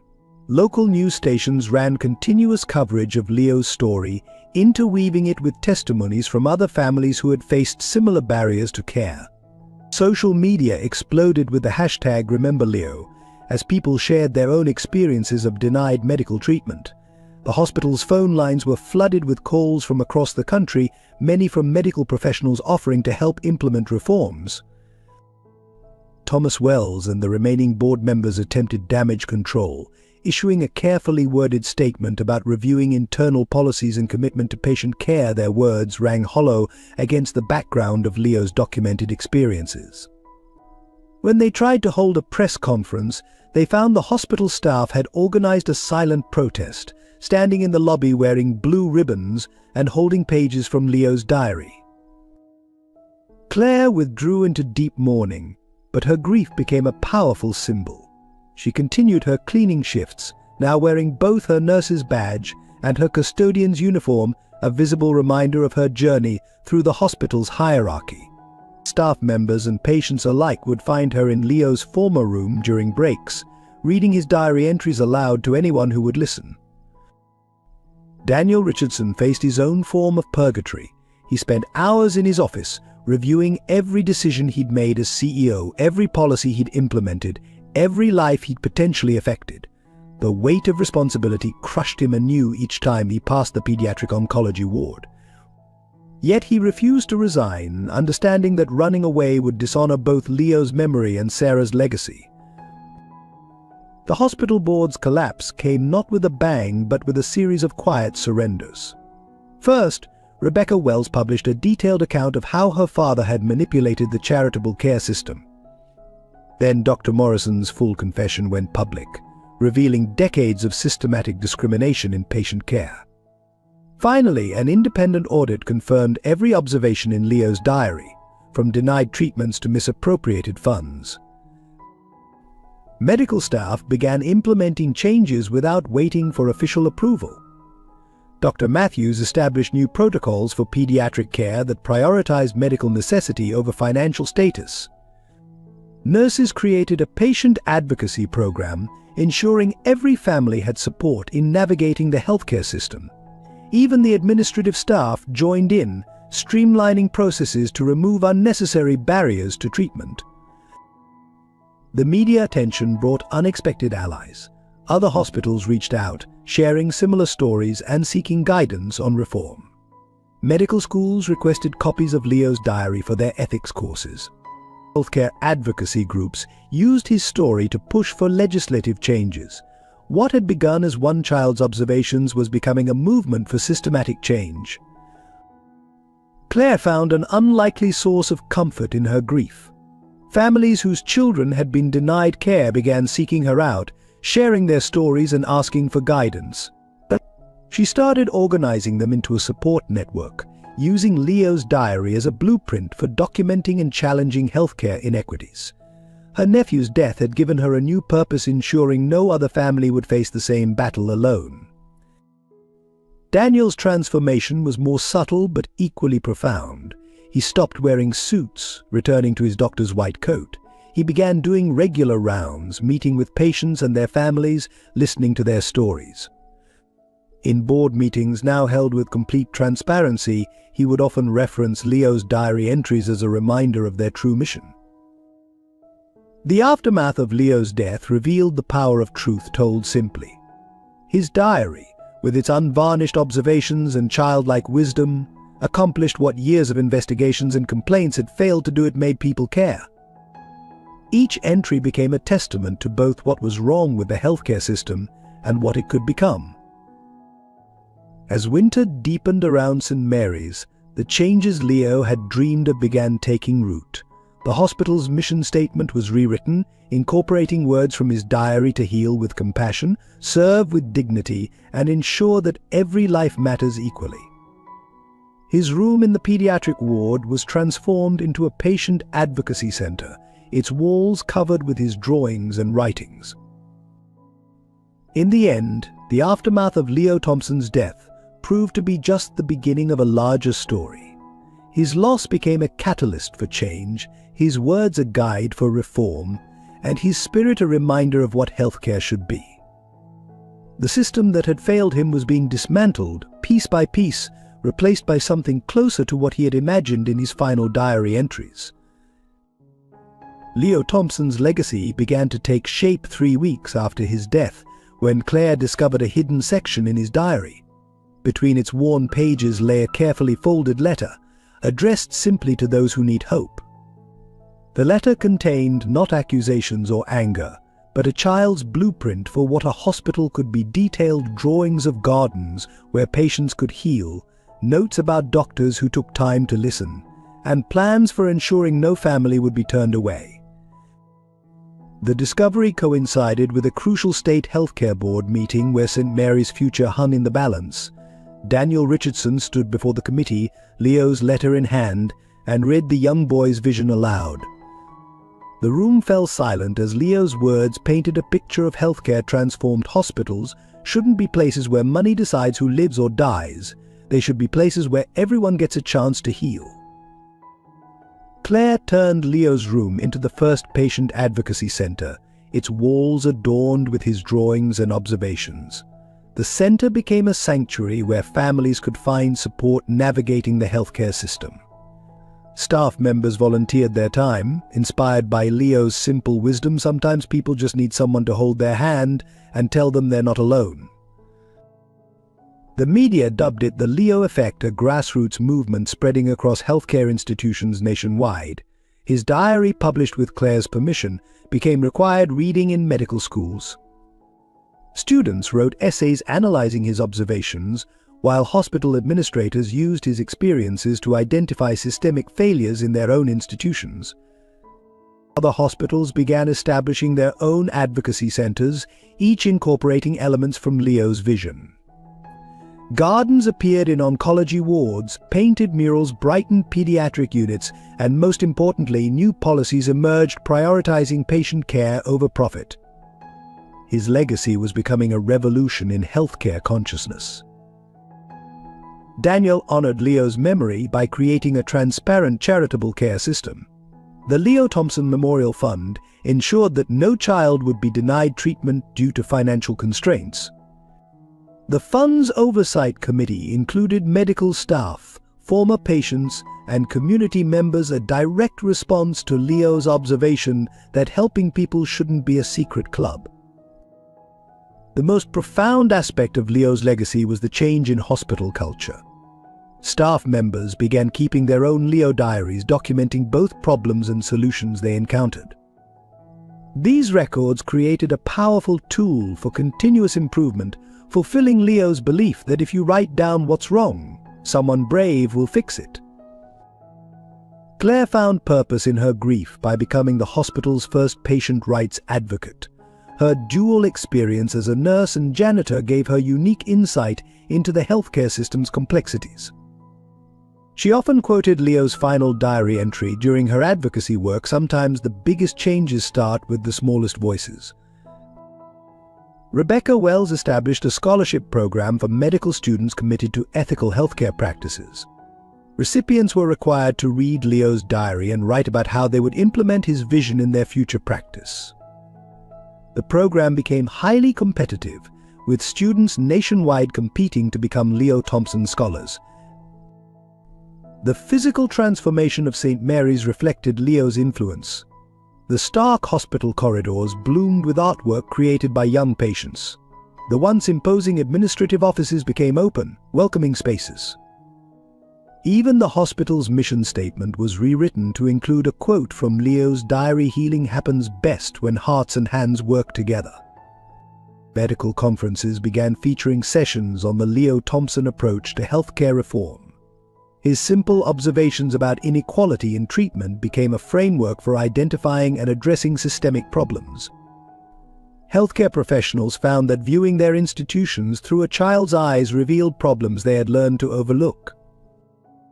Perhaps the most lasting element of Leo's legacy was the annual Leo's Light Day, when hospitals nationwide opened their doors for community dialogue about healthcare access and equality.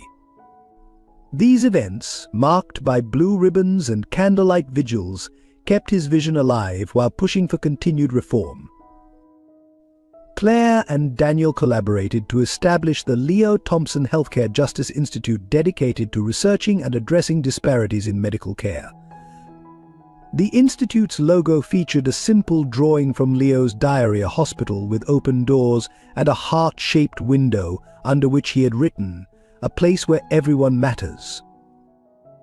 As winter turned to spring, Leo's legacy continued to grow. His story touched people far beyond St. Mary's walls, inspiring changes in healthcare policies and practices across the country. His diary became more than a record of one child's observations; it became a blueprint for transformation. In the end, Leo Thompson's greatest legacy was hope that healthcare could become what he had imagined, hope that one small voice could inspire lasting change, and hope that future generations would never have to face the barriers he had encountered. His short life had planted seeds of change that would continue growing long after he was gone. The revelation that shook St. Mary's Foundation came 6 months after Leo's death. Claire was organizing his belongings when she discovered a false bottom in his diary, concealing a USB drive and a letter addressed to Mr. Richardson and Aunt Claire, "For when you're ready." The timing of the discovery coincided with the hospital's first major reform implementation, making its contents all the more powerful. The USB drive contained hundreds of audio recordings, conversations Leo had captured using a small device gifted by Amanda before her death. His mother had taught him the importance of documentation, and Leo had taken the lesson to heart. The recordings included board meetings conducted in his hospital room when they thought he was sleeping, late-night conversations between administrators discussing fund allocations, and countless interactions between staff and denied patients. But it was the letter that truly transformed everything. Written in Leo's careful handwriting, it revealed the full extent of his understanding. "Mom didn't just die from working too hard," he wrote. "She found out about the missing money and was going to tell everyone.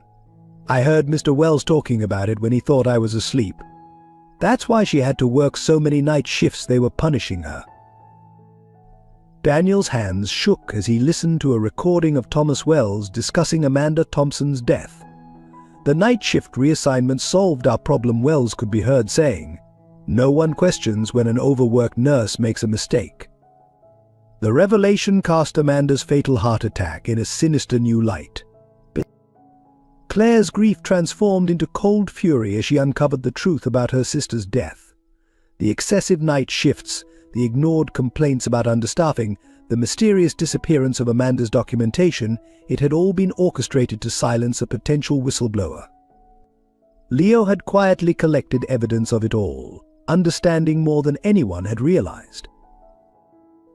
The recordings also revealed the true extent of Sarah Richardson's case. Not only had her treatment been denied to fund Wells's daughter's surgery, but Sarah had discovered the pattern of corruption and confronted the board. Her experimental treatment had been deliberately delayed until it was too late. Leo had captured a conversation confirming this, dated just weeks before his own diagnosis. Most heartbreaking were Leo's personal audio diaries, recorded late at night when the pain kept him awake. "I'm scared," his young voice confessed in one entry, "but Mom always said the truth is more important than fear. Maybe if I can prove what they did to her, they can't hurt anyone else." His courage in the face of such knowledge was staggering. The hidden evidence revealed that Leo had understood everything: the corruption, the deliberate delays in his treatment, the connection between his mother's death and Sarah Richardson's case. Yet instead of becoming bitter, he had chosen to document it all with the hope that the truth would eventually lead to change. Daniel and Claire found themselves facing a new dimension of grief and responsibility. The system hadn't just failed Leo, it had actively worked to silence those who tried to protect him and others like him. The corruption went deeper than anyone had imagined, reaching into the very foundations of the hospital's administration. The recordings included conversations about other whistleblowers who had been silenced, other patients who had died unnecessarily, other families who had been destroyed by the hospital's practices. Leo had captured it all, creating an irrefutable record of systematic corruption and intentional harm. His final recorded message, dated the night before his death, revealed the true purpose behind his documentation. "I'm not going to make it," he whispered, "but maybe my story can save others." Mr. Richardson needs to remember he was a doctor before he was a businessman. And Aunt Claire needs to know Mum didn't die for nothing. The truth always finds its way out, that's what Mum used to say. As Claire and Daniel listened to the evidence Leo had gathered, they realized that his death hadn't just been the result of delayed treatment, it had been the final act in a years-long pattern of silencing those who threatened to expose the truth. The child they had underestimated had become the most powerful witness against the system that had ultimately claimed his life. The hidden truth would change everything, not just for St. Mary's, but for healthcare institutions nationwide. Leo Thompson hadn't just been a victim of the system, he had been its most meticulous chronicler, ensuring that when the truth finally emerged, it would be impossible to ignore or deny. The revelation of Leo's hidden evidence triggered a transformation that rippled far beyond St. Mary's walls. Within hours of the recordings becoming public, Thomas Wells and several board members were led out of the hospital in handcuffs, their arrests covered live by national media. The sight of these once powerful figures being escorted through the lobby where Leo had collapsed became a powerful symbol of justice finally being served. The transformation began at the institutional level. Daniel Richardson, haunted by the truth about Sarah's death, initiated a complete restructuring of the hospital's governance. The new board included medical staff, patient advocates, and community representatives. Claire Thompson, elevated to chief patient advocate, ensured that every policy decision considered its human impact first. Dr. Matthews led the medical transformation, implementing what she called Leo's protocols guidelines, ensuring that treatment decisions were based solely on medical necessity, not financial status. The protocols included mandatory ethics reviews of denied treatments and transparent documentation of all care decisions.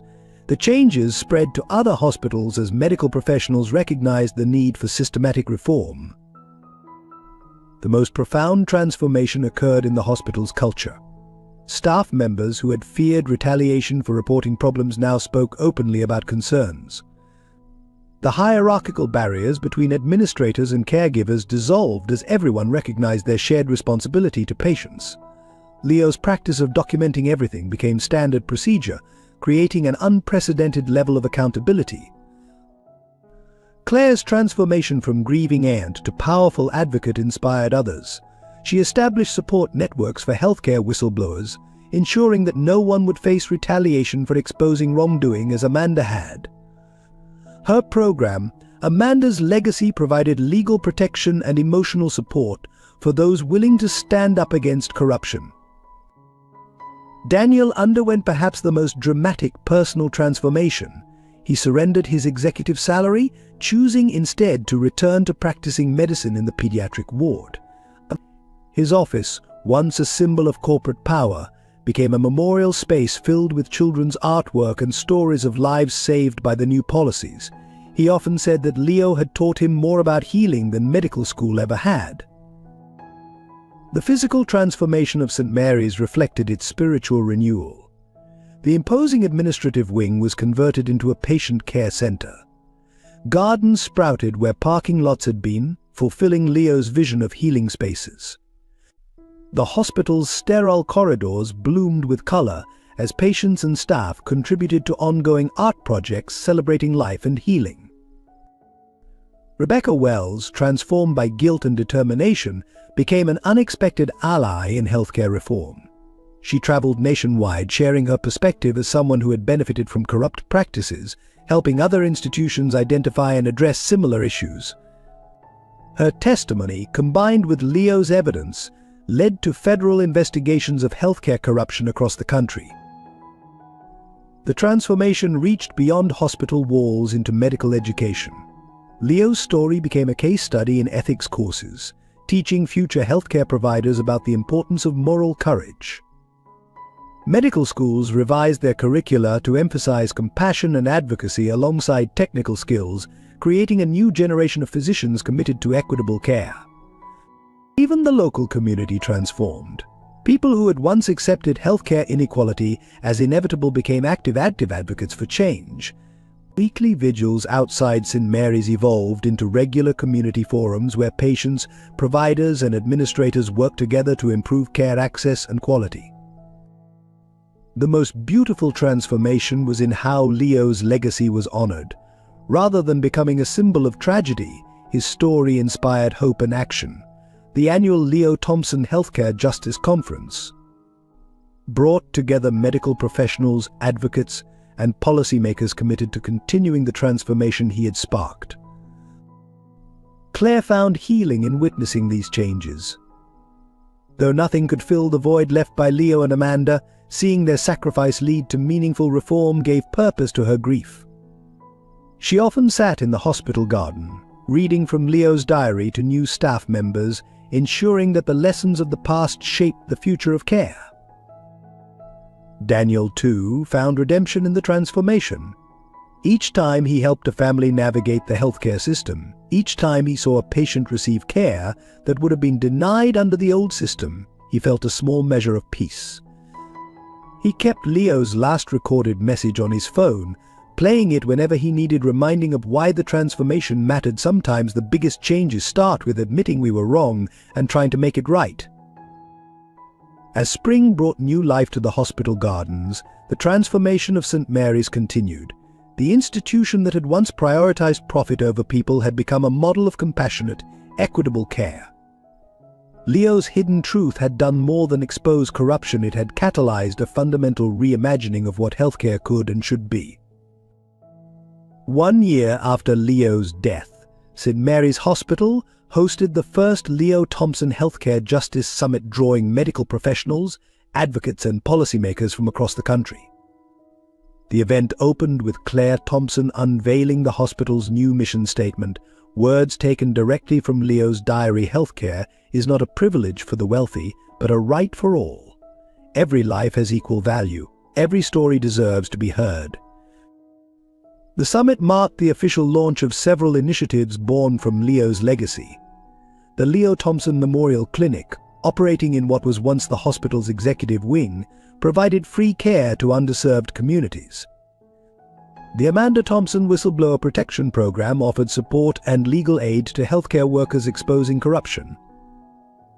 The Sarah Richardson Medical Ethics Center trained doctors in compassionate, equitable care practices.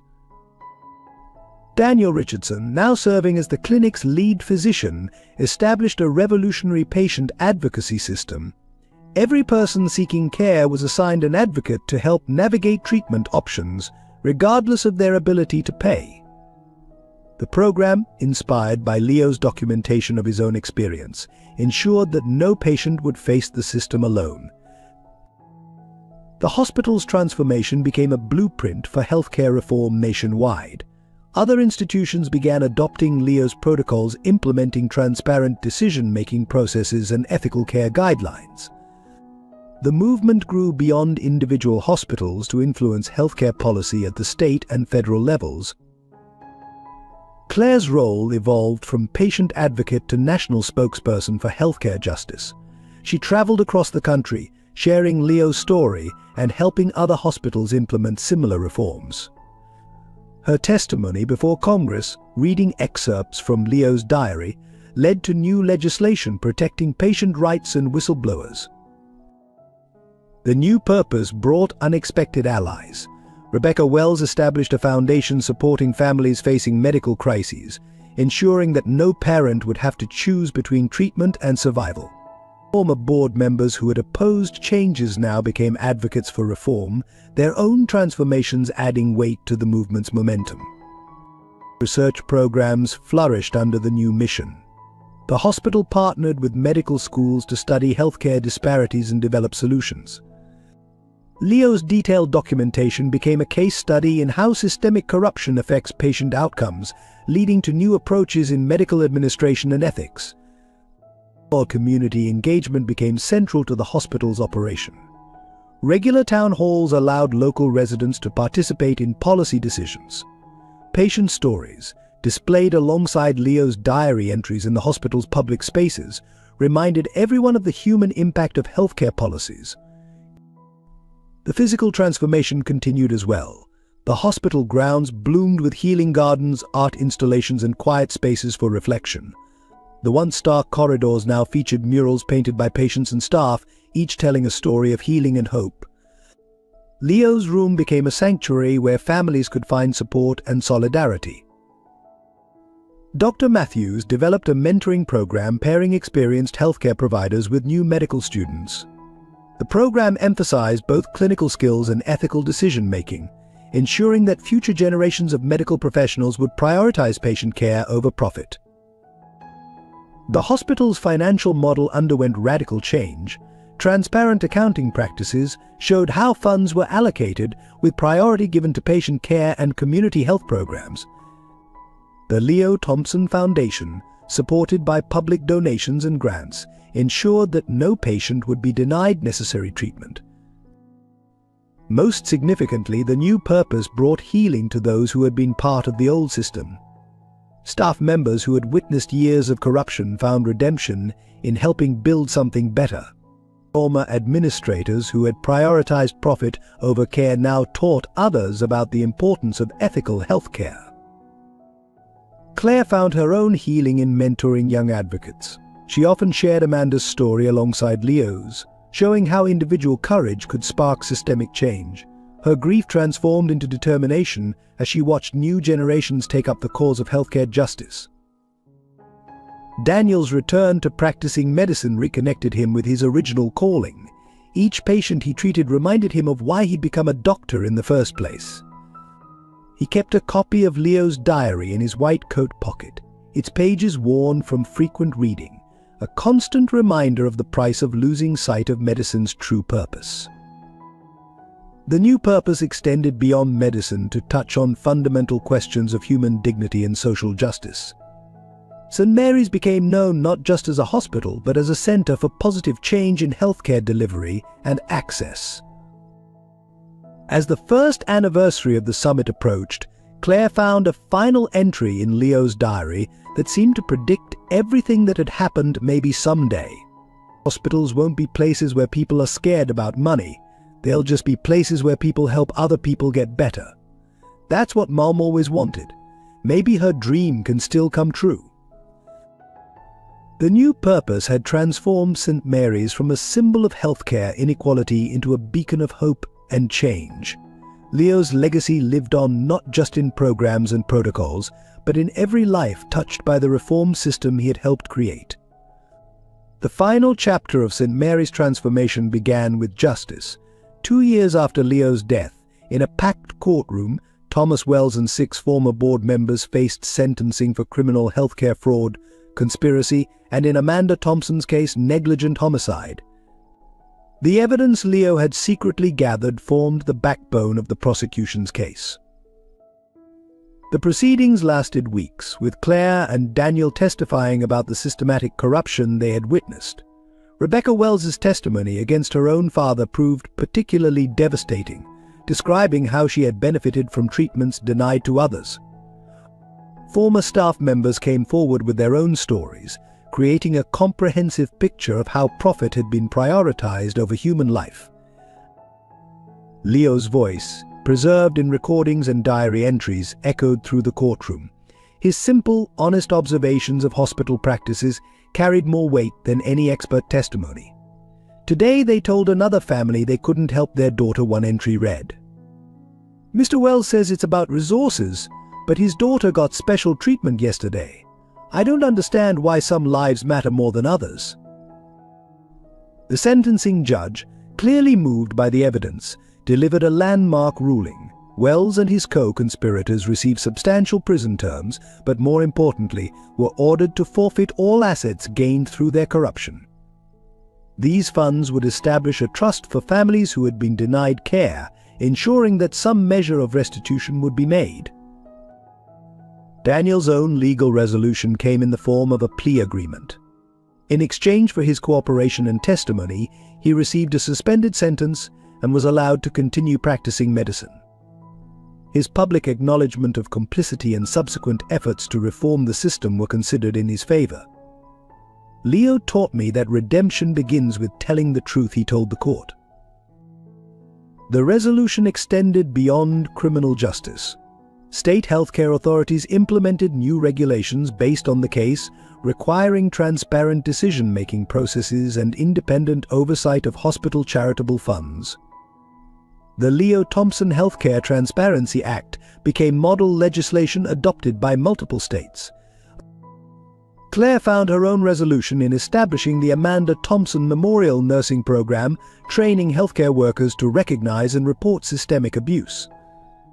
The program emphasized ethical practice alongside medical skills, ensuring that future generations of healthcare providers would have the courage to stand against corruption. St. Mary's itself underwent a final transformation. The hospital's governance structure was completely rebuilt, with a new board including medical professionals, patient advocates, and community representatives. Transparent financial practices and regular public audits became standard policy. The changes were codified in a new charter that began with words from Leo's diary: "A hospital should be a place where everyone matters equally." The resolution brought unexpected healing to many involved.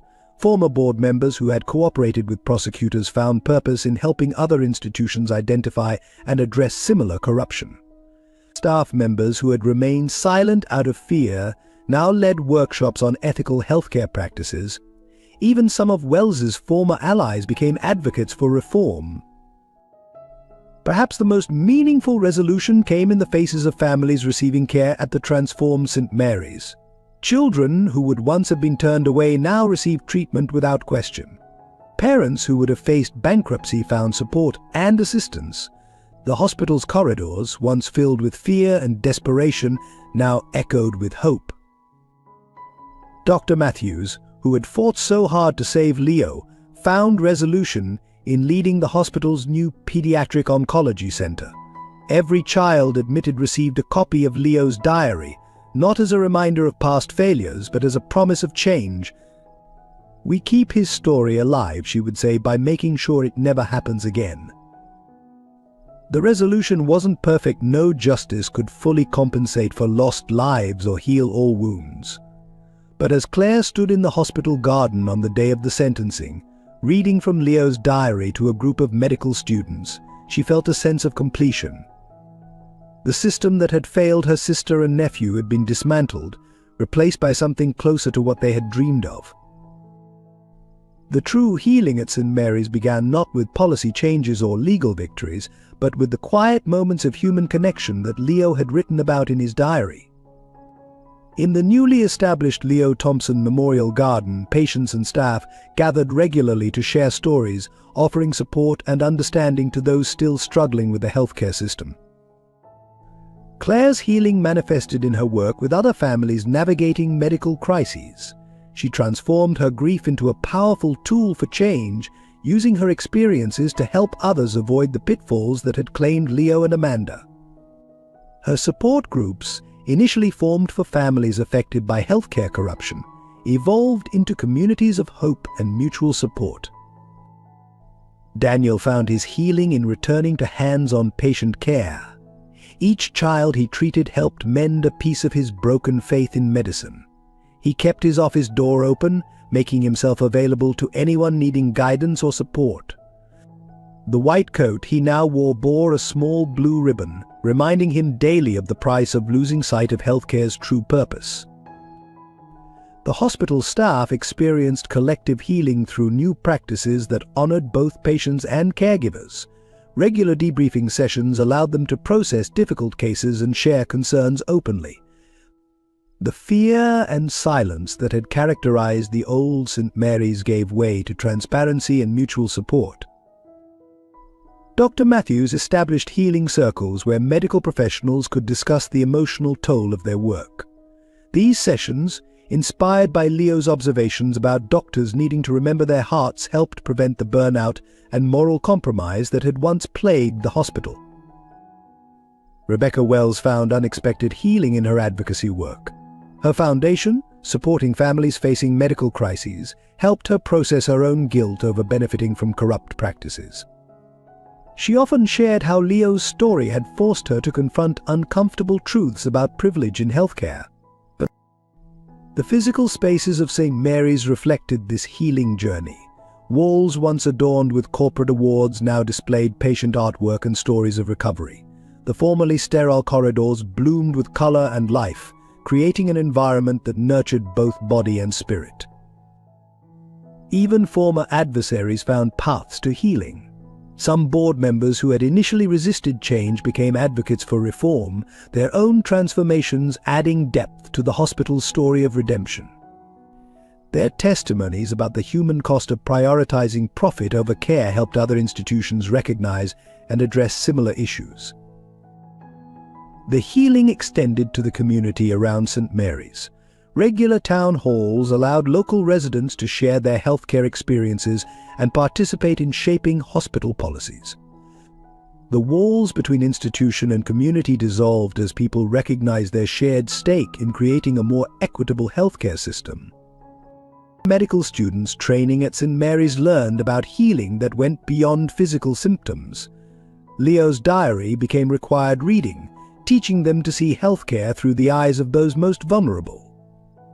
They learned to combine clinical expertise with compassion, understanding that true healing addresses both body and spirit. The annual Leo Thompson Day of Healing brought together all those touched by his story: patients, providers, advocates, and community members. The event combined medical education with storytelling, art therapy, and community building, embodying Leo's vision of a hospital as a place of comprehensive healing. Perhaps the most profound healing occurred in the relationship between Claire and Daniel. Their shared grief and purpose created a bond that transcended their former roles as adversaries. They often found themselves in Leo's garden late at night, sharing stories and supporting each other through difficult moments. The healing wasn't always easy or complete. Some wounds were too deep for perfect recovery, some losses too profound for full resolution. But as Claire noted in her journal, echoing Leo's words, healing doesn't mean forgetting or erasing the pain. It means finding purpose in it, using it to prevent others from suffering the same way.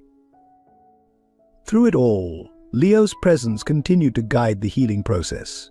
His diary, with its simple wisdom and unfailing hope, reminded everyone that healing was both personal and collective, that each person's recovery contributed to the transformation of the entire system. The most profound revelation at St. Mary's came 3 years after Leo's death, discovered in a hidden compartment of his favorite book. It was a letter, written just days before he passed, addressed to the future. Inside was not just a message, but a complete blueprint for a children's hospital, unlike any other, drawn with the precise detail that only a child who had lived through the system could envision. The designs weren't just architectural sketches, they were a comprehensive vision of healthcare transformed. Leo had mapped out everything from patient-centered room layouts to garden spaces where families could heal together. Most surprisingly, he had included detailed notes about hospital policies, clearly influenced by conversations overheard during his long stays in the pediatric ward. What made the discovery particularly extraordinary was that many of the changes St. Mary's had implemented matched Leo's vision exactly, despite no one having seen these plans. The gardens he had drawn matched those planted in his memory. The patient advocacy program mirrored his written suggestions. Even the new transparency policies reflected his ideas about how hospitals should operate. Claire and Daniel were stunned to discover that what they had thought were their innovations had actually been Leo's dreams all along. The child they had tried to save had been quietly designing the very reforms they would later implement. His final gift wasn't just his evidence of corruption, but his vision of how healthcare could be transformed. The most startling element was a prediction written on the last page when you find this. St. Mary's will already be changing. Mom always said sometimes we have to lose something precious to remember what matters most. Maybe losing me will help everyone remember that hospitals are supposed to be places of hope, not fear. This final twist transformed Leo's legacy from one of tragedy to prophecy. His death hadn't just exposed corruption, it had set in motion exactly the changes he had envisioned. The child they had underestimated had been architect of his own memorial, designing not just a building but a revolution in healthcare. The discovery led to one final change at St. Mary's. Leo's detailed plans were adopted as the official blueprint for a new children's wing, incorporating every element he had designed. His artwork and notes were preserved as part of the building itself, reminding everyone that sometimes the greatest wisdom comes from those we least expect. As Claire stood in the completed wing on opening day, she found one last note tucked into the original blueprints. Written in Leo's familiar handwriting, sometimes the biggest miracles don't look like what we expect. They look like people remembering how to care about each other again. The final twist wasn't just about a building or a program. It was the revelation that Leo had understood everything: the corruption, the need for change, and most importantly, how his own story could catalyze that transformation.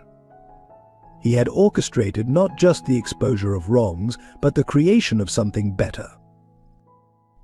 In the end, St. Mary's became exactly what Leo had envisioned, not just a hospital, but a testament to the power of seeing healthcare through the eyes of those it serves.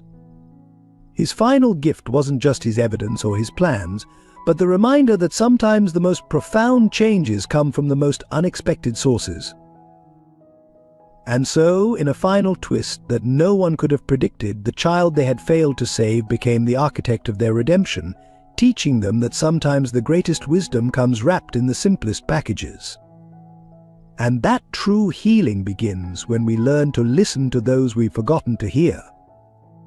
Dear, cherished viewers, your presence here means everything to us. If this story has touched your heart, please consider subscribing to our channel to support our team's dedication to bringing meaningful narratives to life. Every subscription fuels our passion to create more compelling content. Would you help us spread these messages of hope and change? Share this video with your loved ones, friends, and anyone who might need to hear this story. Your simple act of sharing could inspire someone else's journey toward healing and understanding. Your likes are more than just numbers to us, they're affirmations that these stories matter. They encourage us to keep exploring the depths of human experience and resilience. We'd love to hear your thoughts and feelings about Leo's story. How did it affect you? What moments resonated most deeply? Share your reflections in the comments below. Your perspectives enrich our community and help us understand what matters most to you. And speaking of what matters, would you be interested in hearing the next chapter of this journey? Let us know in the comments if you'd like to explore what happened next at St. Mary's Hospital and how Leo's legacy continued to transform lives. Together we can ensure that stories like these continue to be told, remembered, and shared. Thank you for being part of our storytelling family.